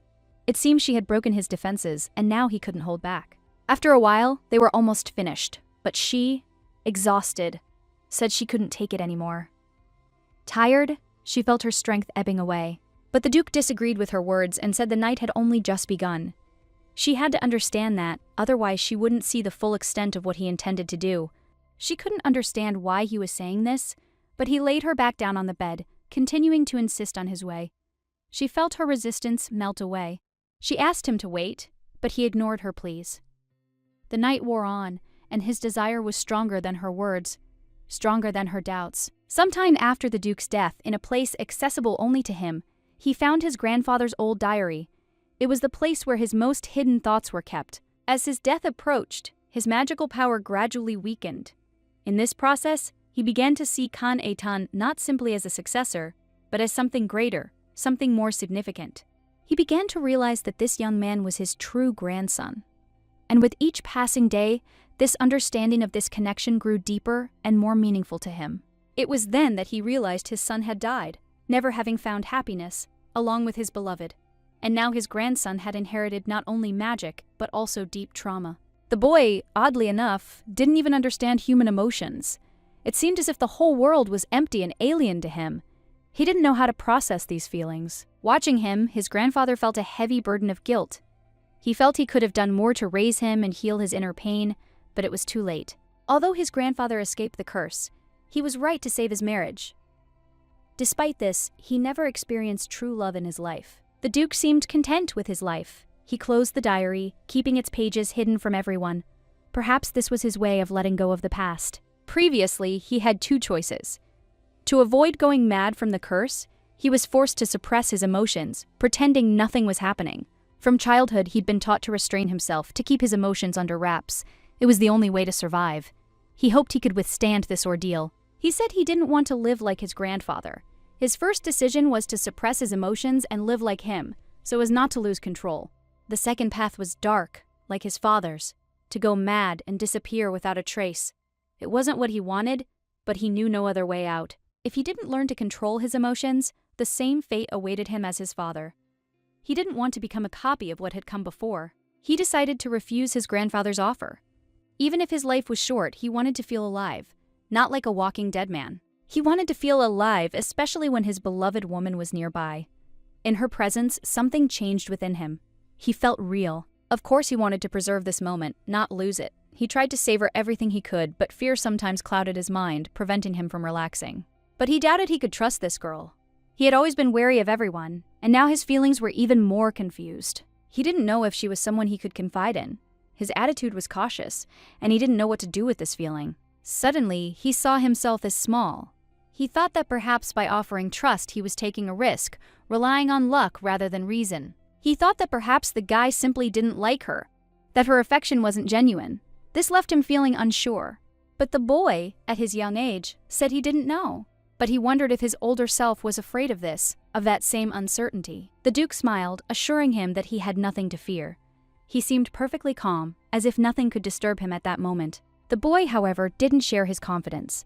He pointed into the distance where his father stood and declared that he would end his life just like him. He said that her life would likely end like his father's if she continued to follow him.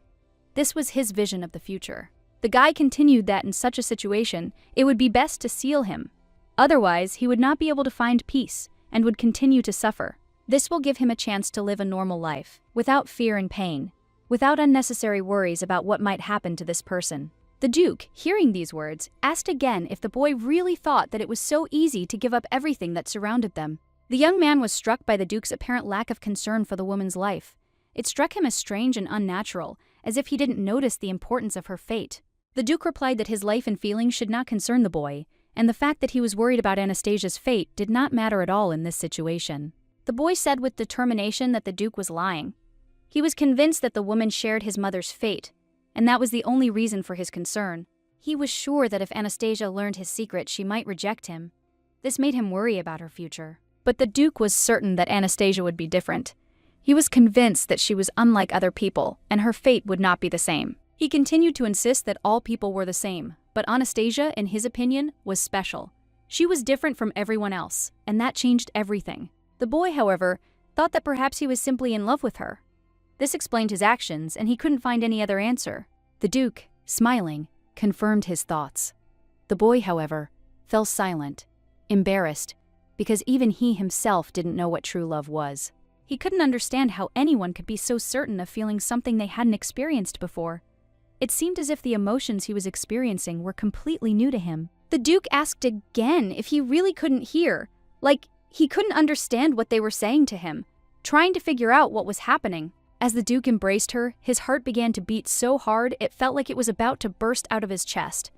He felt that this was something special, something that could not be ignored. He thought it was love, but the guy advised him not to try to copy other people's behavior, not to look for meaning in what they were experiencing. He too was ready to go mad and die, like all those who had gone before him.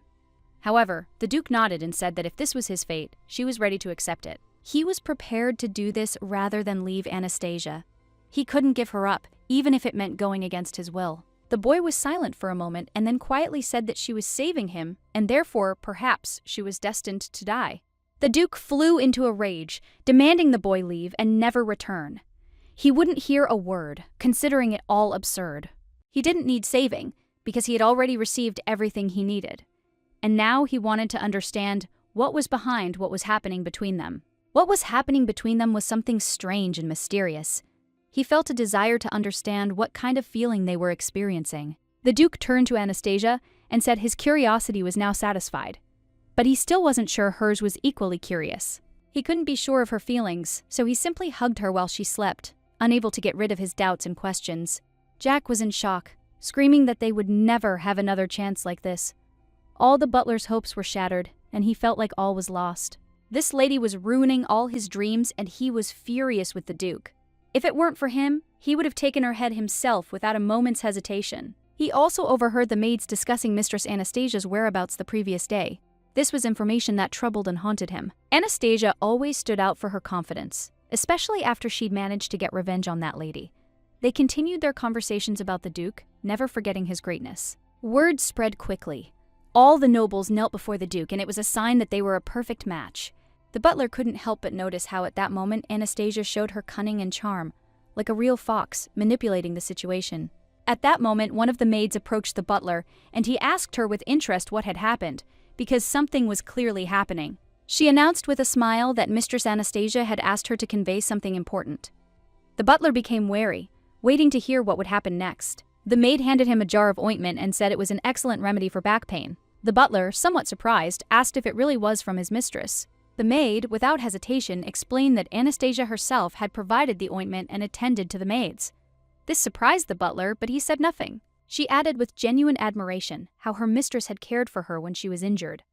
Anastasia had treated her herself and said that such a thing could happen to anyone. The maid admitted she was very happy to have Anastasia in their home, as she was always ready to support them.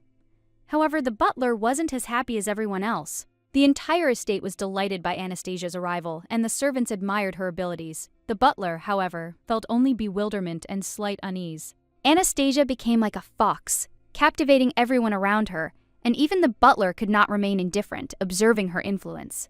In the morning, Anastasia finally woke up, feeling a strange feeling of fatigue and pain in her body, not understanding what exactly was bothering her. She tried to remember what had happened that night, but only after a moment did she realize why her body ached. Memories of that man came back to her, and she felt a slight twinge of embarrassment. Even if she hadn't succeeded in seducing him, it would still have been something important to her.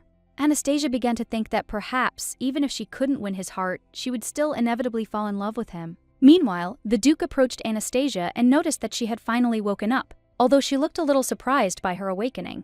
She glanced at him and quietly asked how long he'd been watching her. He asked her to just continue to rest and not worry. Anastasia didn't quite understand what the Duke was talking about when he said the pain would last for several days. This left her perplexed. The Duke carefully lifted her into his arms, explaining that this was exactly what the doctor had said. Anastasia felt a strange uneasiness at his words. The girl was surprised, but tried not to think about how the Duke might discuss her condition with the doctor. It wasn't a pleasant moment for her. She thought they might have just gotten too carried away, lost track of time, and that led to this outcome. But she wasn't sure. He seemed a little worried, asking if everything was okay.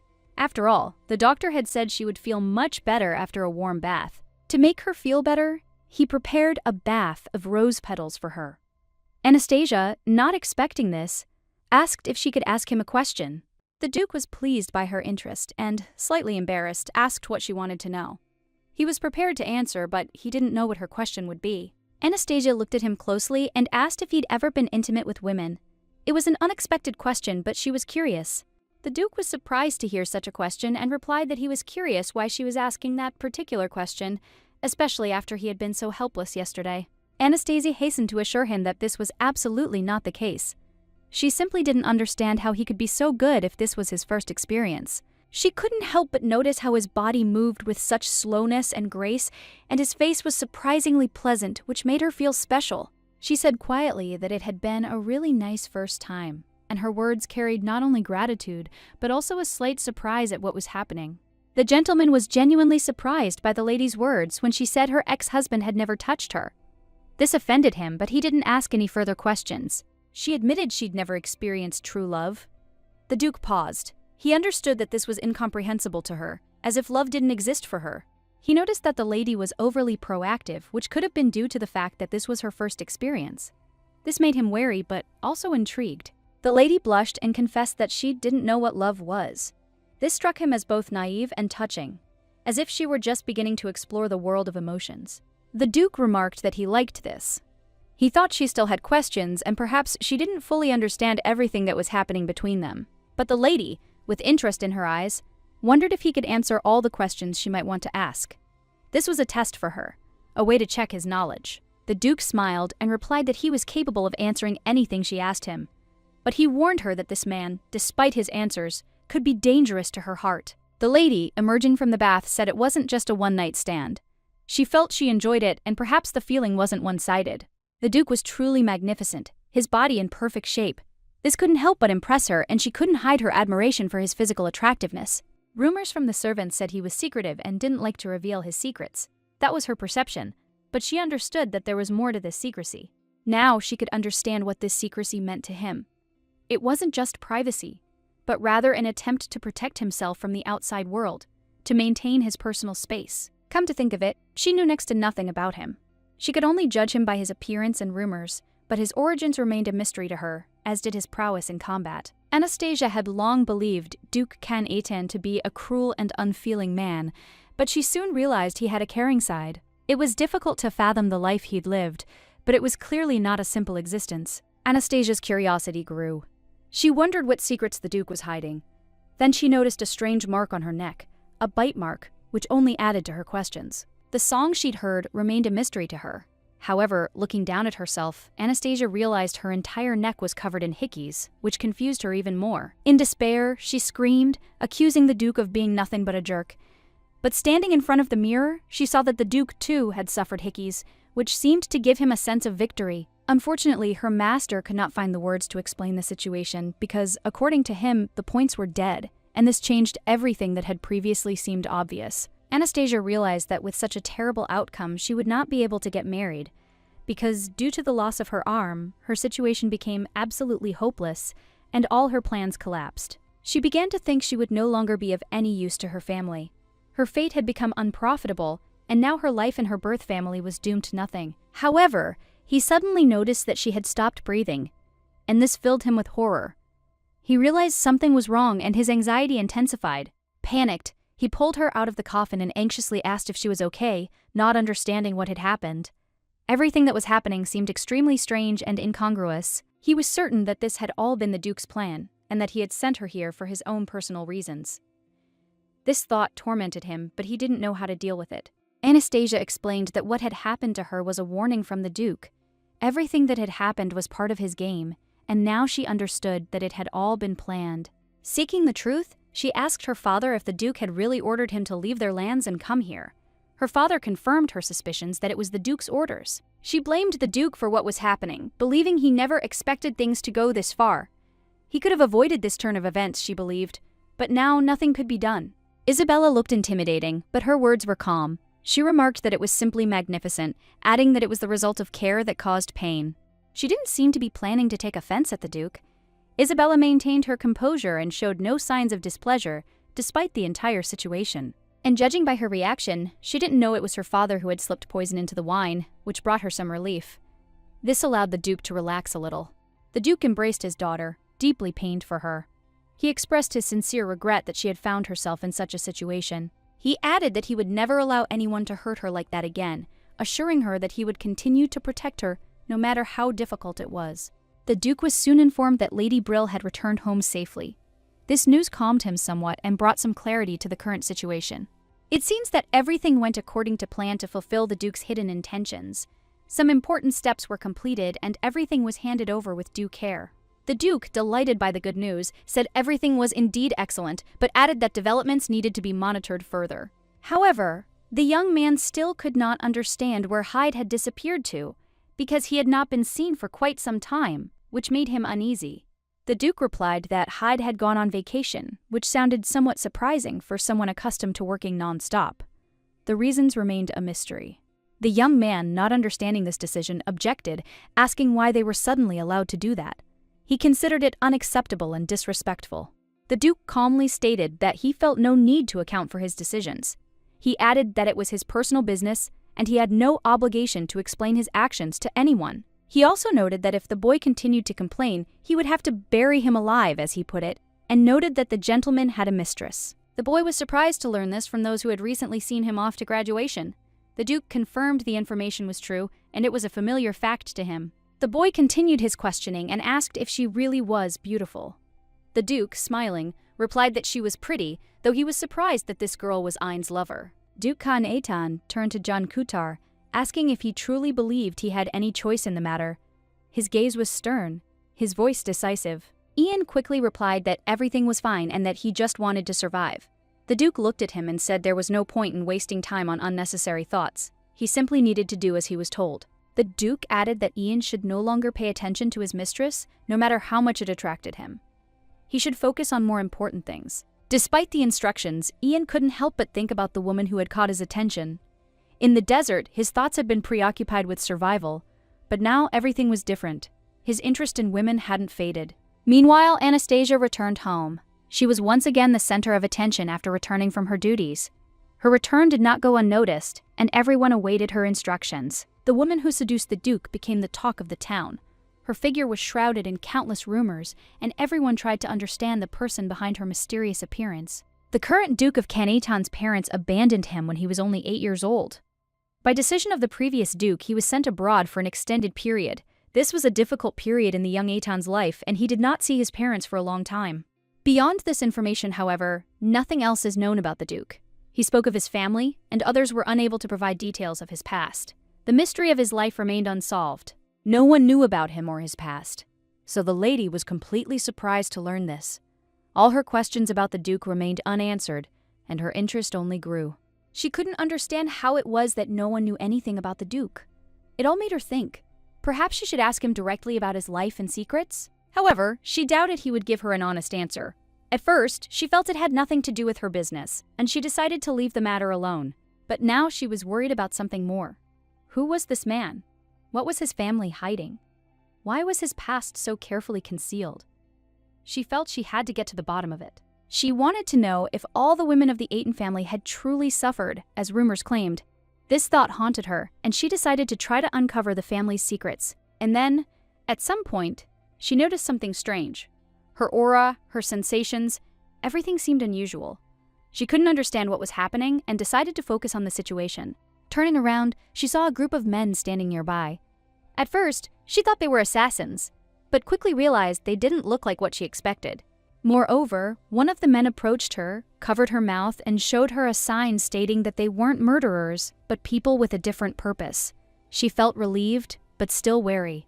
She still didn't understand what was happening. The men looked sloppy, and the cards were marked with notices telling her not to scream. They claimed they were there to make a deal, but she found it hard to believe. The faces of these people were tired, like scouts, and she immediately thought they might be Hyde's reconnaissance team. Her suspicions proved correct, and she realized she was dealing with a serious situation. These people offered her their terms. They wanted her to leave whenever she wanted and offered 3 shifts in exchange for vacation, but she wasn't sure whether to agree to such terms. Anastasia said that she heard their words, but wanted to understand what she would receive in return for her cooperation. The men told her that she would receive information about the Duke, and she asked if they could really provide such information. They confirmed that the Duke had given permission and that she would only receive the information she needed after signing the agreement. Anastasia was surprised that the Duke had demanded permission. He had agreed to the leak, but everything would depend on her decision after the agreement. She couldn't understand how the Duke had learned of her investigation, so she said she was forced to agree to their terms. Because of this, she agreed and expressed a desire to find out whether the rumor about the Aitan family's psychological problems was true. The men informed her that this would be her first question. Anastasia realized the question was too direct and immediately attracted their attention. After a short consultation, they replied that this was not the case. Men have selfishness, but they are devoted to love, although this creates great side effects. They added that they want to receive as much love as they give, and this is calculated on a deep level. They believed that the problem lay in their excessive honesty and desire to get more and more. And this also applied to the Duke, who was a lonely and misunderstood man. The men placed their hands on the table in front of her, but she didn't understand what the gesture meant in the context of their conversation. They informed her that the response was complete, and she now had to fulfill her obligations, which meant that her decisions were final and everything was under her control. She, in turn, agreed to provide them with the necessary conditions. And this concession of hers made them happy, because they knew that she always kept her promises. When they left, they began to quickly move away. Although they did not say anything important at the end, they only expressed their sympathy and declared that they loved her, which left a strange feeling. The Duke sent his reconnaissance team, as he had promised earlier, specifying that he was ready to answer any questions she wanted to ask and provide all the necessary clarifications. This could have been done to demonstrate trust in her, as the intelligence group was an important part of his power and the information he used to make decisions. This kind of attention from the Duke was slightly touching because his intelligence service, despite its strictness, seemed something personal and important to him, so he trusted it. The guy standing next to him was in complete shock because all his colleagues were going on vacation and he had to work alone, which seemed unfair and sad to him. The Count, turning to the Duke, expressed a request for a meeting, claiming that this issue required immediate discussion, but the Duke, as usual, simply said that he was too lazy to do so. In response to the Count's request, the Duke suggested that his butler pass on the information and say that the Count could come to him in the afternoon, hoping that this would resolve the situation. However, the Duke's master noticed that the butler had probably gotten hurt somewhere, since his behavior seemed somewhat unusual, which suggested a possible injury or trouble. The Duke had back pain, and he used a remedy given to him by Anastasia. She was always ready to help, giving useful medicines. He knew he could trust her. The Duke was somewhat surprised and asked why she had decided to give him the medicine. He was unaccustomed to such attention and was slightly perplexed by her action. The butler explained that Anastasia had given medicine not only to him but to the other servants as well. She took care of everyone, ensuring that no one suffered from minor ailments. He didn't think she wanted anything in return. He considered her actions to be an act of kindness. But the Duke couldn't understand why she did it. The butler wondered if this meant Anastasia truly cared about him. He couldn't be sure, but something about her actions made him think so. He wasn't entirely sure if she cared about him, but he couldn't deny that it felt good to have someone thinking about you. It was a new feeling for him. Anastasia clearly had a way of touching people. Her actions sometimes seemed unexpected, but they always resonated with those who knew her. She was special. The Duke was lost in thought, and the butler stood nearby, unsure of what to do. The situation was unclear, and he didn't know how to react. He said that if the Duke had no further business, he needed to leave to attend to his own affairs. The butler was prepared to leave him unless otherwise instructed. The Duke nodded and said that, from now on, he would be more attentive to Anastasia. Her actions and words now seemed more important and meaningful to him. The butler was a little alarmed to hear this. He knew the Duke could be unpredictable, and he wasn't sure he could handle the Duke's new attention. When Anastasia entered, she greeted Jack. She held a beautiful bouquet of flowers and looked special, as if she were preparing for an important meeting. The butler thought that perhaps the lady was planning to go out. After all, she usually spent her days in her room, and such behavior seemed unusual to him. But Anastasia replied that she wasn't going anywhere. She was just feeling a little dizzy, and decided to go outside for a quick walk. He thanked her for helping him with the ointment, which had truly helped him. He was sincerely grateful for her care and attention to his condition. The lady said there was no need to worry, everything would be fine. However, she was mistaken, as his interactions with people could have played a role. If he gave anything away, it was odorless. Anastasia planned to hand it over to the maid separately, so there was no need to worry. Everything had to be done carefully, without unnecessary fuss. She wished him luck in his work, as it was time for her to leave. Time was running out, and she felt she had to move on. But the butler unexpectedly addressed her again. He asked Anastasia to take care of the Duke. It was important to him. Anastasia was surprised by his request and replied that if he didn't trust her, he'd hardly understand why she'd help him with this at all. She barely knew the Duke. Sometimes she wonders if the Duke is really like other people. Other times, she notices his behavior is unusual, not entirely clear. He's a man who doesn't express emotions. She doesn't know exactly what his life has been like. All she could guess was his bland appearance. She wasn't sure if he'd always been this cold. And, frankly, she wondered about it too. It seemed like he was hiding something. Perhaps the butler could tell her a little about the Duke. It might shed light on his behavior, giving her more understanding. He began to talk about the Duke's childhood, how difficult it had been. It was a profound revelation that could explain a lot. He noted that the Duke's childhood was harsh and full of trials. Perhaps this helped shape his personality, making him who he is. The older generations who lived on this estate knew well that Master Kang was the heir to his family line. His position was clear, beyond any doubt. As a child, Khan never received the care and attention a child in a family typically deserves. He grew up alone and without support. After the tragic loss of his parents, he was forced to go to war. He lived solely to survive these harsh conditions. Khan was a master of martial arts. He could teach how to kill a person, but he had no skills to be a normal person in society. The problem wasn't that he didn't feel emotions, but that he simply didn't know how to express them. His feelings remained inside, hidden and repressed. Khan couldn't heal his childhood traumas. Every time he looked at his master, his heart sank with pain. The memories of the past were too heavy. However, after he met Anastasia, something changed in his soul. He began to feel and perceive the world differently, and this was inevitable. Over time, Khan realized he could learn human warmth. The butler closely monitored this process, noticing how his master was changing. Khan knew he couldn't easily trust Anastasia, but he sincerely asked her to stay with him as long as possible. He felt he needed her.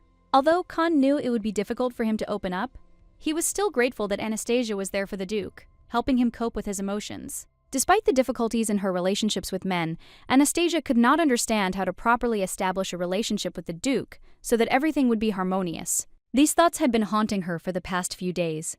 When the butler offered her a book about supporting love, she pondered his words. Anastasia never expected Jack to say something like that. He was always reserved and did everything strictly by the book, but his words caught her off guard. In any case, she decided to see this through. If things didn't end as she planned, maybe she should just start dating the Duke. Casa advised her not to hesitate and just do it. Sometimes it's important to just move forward without wasting time on doubts and let things be as they are. Anastasia turned to him and, remaining with the man, asked how long he'd been there. Her interest in this question arose quite naturally since she hadn't known him for so long. He smiled and replied that he had been there all along. Everything that was happening around him was part of his life, and she had to understand that. But a relationship with the Duke, it's really normal, the guy said confidently. If something was wrong, she would have noticed by now. But for now, everything seemed perfectly natural. He confirmed his words, adding that if she decided not to meet with the Duke, he, of course, would not condemn her, although he doubted her decision. Anastasia hesitantly replied that that wasn't true. She simply wasn't sure whether it was worth moving forward so quickly, but she decided she had to take the risk. The guy, unable to understand her doubts, said it was her life, and she decided who she dated. Everything else was her choice, and he didn't interfere. She thought there might be consequences to all this, but the guy repeated that they were just dating and there was no need to worry too much about it. Anastasia was a person who always overthought. Sometimes her overthinking became her problem, causing her to get lost in details and doubts. Her plans were always meticulous and perfect, but even she understood that no one could be immune from unexpected turns of fate, especially in their world. Can Aton tried to reassure her, assuring her that if anything went wrong, he would take care of everything. She didn't need to worry because he would always be there to help. The lady smiled back, listening to his words. He suggested she simply let go of all her worries and move on, not letting fears dictate her decisions. He was sure that she should, at least once in her life, make a choice in favor of her own happiness, without succumbing to the pressure of circumstances or other people's expectations. Anastasia couldn't hide her affection for the Duke. This feeling became sufficient reason for her to step into the unknown, despite the risks. Can Aton assured her that she shouldn't worry about the consequences, not dwelling on what would happen next. She simply needed to say what she felt and move forward. Anastasia thanked him for his support, promising that she would soon decide everything and take a step in the direction she had long been considering, despite her doubts. Can Aton assured her that he didn't care whether she had a lover or a husband. What mattered most to him was her happiness and confidence in her decisions, not giving in to the opinions of others. He had made his decision long ago. He would protect this girl who had once given him an apple. It wasn't just a gesture, but a symbol of how much he valued her. When he was dying of hunger on the cold street, she approached him without thinking, handed him an apple, and his life suddenly took on meaning. She saved him, and it wasn't by accident. This relationship won't be like those that end after a breakup. Here, everything is different. The connection is much deeper, and they don't just pass by, they remain for each other. For him, she had already become part of his family, and these weren't just words. He would be with her until the end of his days, no matter what. everything else became unimportant. She's already become his family, and that gives him a sense of peace and security. For him, that's enough to move on with his life, knowing she's always there. He's genuinely glad she's found happiness and grateful for it. However, deep down, he hoped she'd discuss it with Gray. He couldn't shake the thought. The Tojo nobles, upon seeing their master, began apologizing, raising their tails. This seemed to indicate that the Duke was somewhat inattentive and lost in his thoughts. The Duke noticed that his master was often lost in thought. He looked thoughtful, as if something was tormenting him. Eitan was clearly not in his usual form. Everything about Anastasia, from her skin to her breath, was incredibly important to him. He constantly returned to these thoughts, and every moment spent with her left an imprint. The way she touched him, her arched eyebrows, it was all imprinted in his memory. Every movement of hers became important and unforgettable for him. Everything felt right in her presence, and it brought him inner joy. He couldn't help but smile when he thought about how she looked and how she felt. While it all sounds perfectly reasonable, he still can't quite put his finger on what exactly it means to him. Why does his heart beat so hard around her? At this point, Count Brill, understanding the situation, informed his nobles of the Duke's arrival. This was a momentous event that required due attention and preparation. He didn't expect the gentleman to agree. It seemed the Duke would refuse, but he turned out to be unexpectedly accommodating. The Duke clarified what he had just said, and the boy only responded with confusion. The Duke asked again, wondering what exactly he had agreed to. The Count explained that it was about attending noble gatherings. He paused, unsure of the purpose. The Duke asked again with displeasure, clarifying that the Count had told him about this long ago. The young man, however, couldn't understand why he needed to attend these meetings and began to complain again. The Count couldn't understand why his objections were so irritating. After all, he himself had said he liked the idea. However, the Duke reminded him that he hadn't mentioned such meetings, and that was his concern. The Count asked what good had happened in his life that had made him suddenly decide to do this. He couldn't understand what had changed and why everything now looked like this. The Duke replied coldly that it was none of his business. He clearly didn't want to share the details of his life and remained in his silent, closed world, not opening up to his interlocutor. The Count remarked that this might be related to his personal life, perhaps because he was in love, but the Duke hastened to reply that, in fact, he was fine. He added cautiously that his desire to marry had nothing to do with emotions. If she couldn't accept him, all his efforts would be in vain and everything would go wrong. The Count, hearing the Duke's words, realized he would leave this to him, referring to matters related to the asylum. He decided not to interfere in the matter and let the Duke handle things his way. At that moment, he believed the Duke had already begun to notice the hints that would lead to further action. It was obvious, but it still required time and patience. However, the gentleman said that he hadn't noticed anything yet, but was sure it would happen someday. His words were calm, but they contained a hidden confidence in the future. He, if the opportunity presented itself, was to take charge of the matter himself, before the Duke made a final decision. This meant he had to act quickly and precisely. It was strange to see the gentleman so concerned about another person, especially one under his care. It added a new dimension to their relationship and approach to business. No matter how stern and decisive the Duke was, he showed incredible kindness to his beloved, which was actually quite romantic. This attitude made others think. The Earl thought it would be wonderful if the Duke showed the same concern for both him and Jack. He believed their relationship could be more open if there was more mutual respect. The Count himself felt that. Watching the Duke endure such hardships, he understood the importance of words and support. Even the simplest words could have enormous meaning for those who heard them. But the Duke seemed unwilling to listen to these reflections. He declared that if the Count wished to hear such things, he could find another master.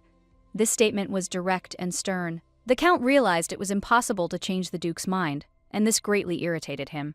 He also couldn't help but notice that he wanted to know when the lady and the Duke would begin dating. Just a few months ago, he was fighting on the battlefield, and now he was being crowned at a funeral. It seemed strange and almost unbelievable that he had accomplished this so quickly. He wondered when it all began. Perhaps from the day he signed the contract with Anastasia. The intrigue grew in his thoughts. Maybe it happened after their first kiss, or after the night they spent together. The Duke decides to say that they met last winter. That's how it all began. The Count was surprised he knew nothing about it. The Duke replied that it didn't matter how long they'd been together, it didn't matter anyway. The Count considered this, agreeing that perhaps it didn't matter. But perhaps it did, and no one had yet decided how to perceive it. But if their relationship is casual, without promises or commitments, it might not be entirely right. It's unclear what they mean to each other. Their relationship could be vague, a little ambiguous.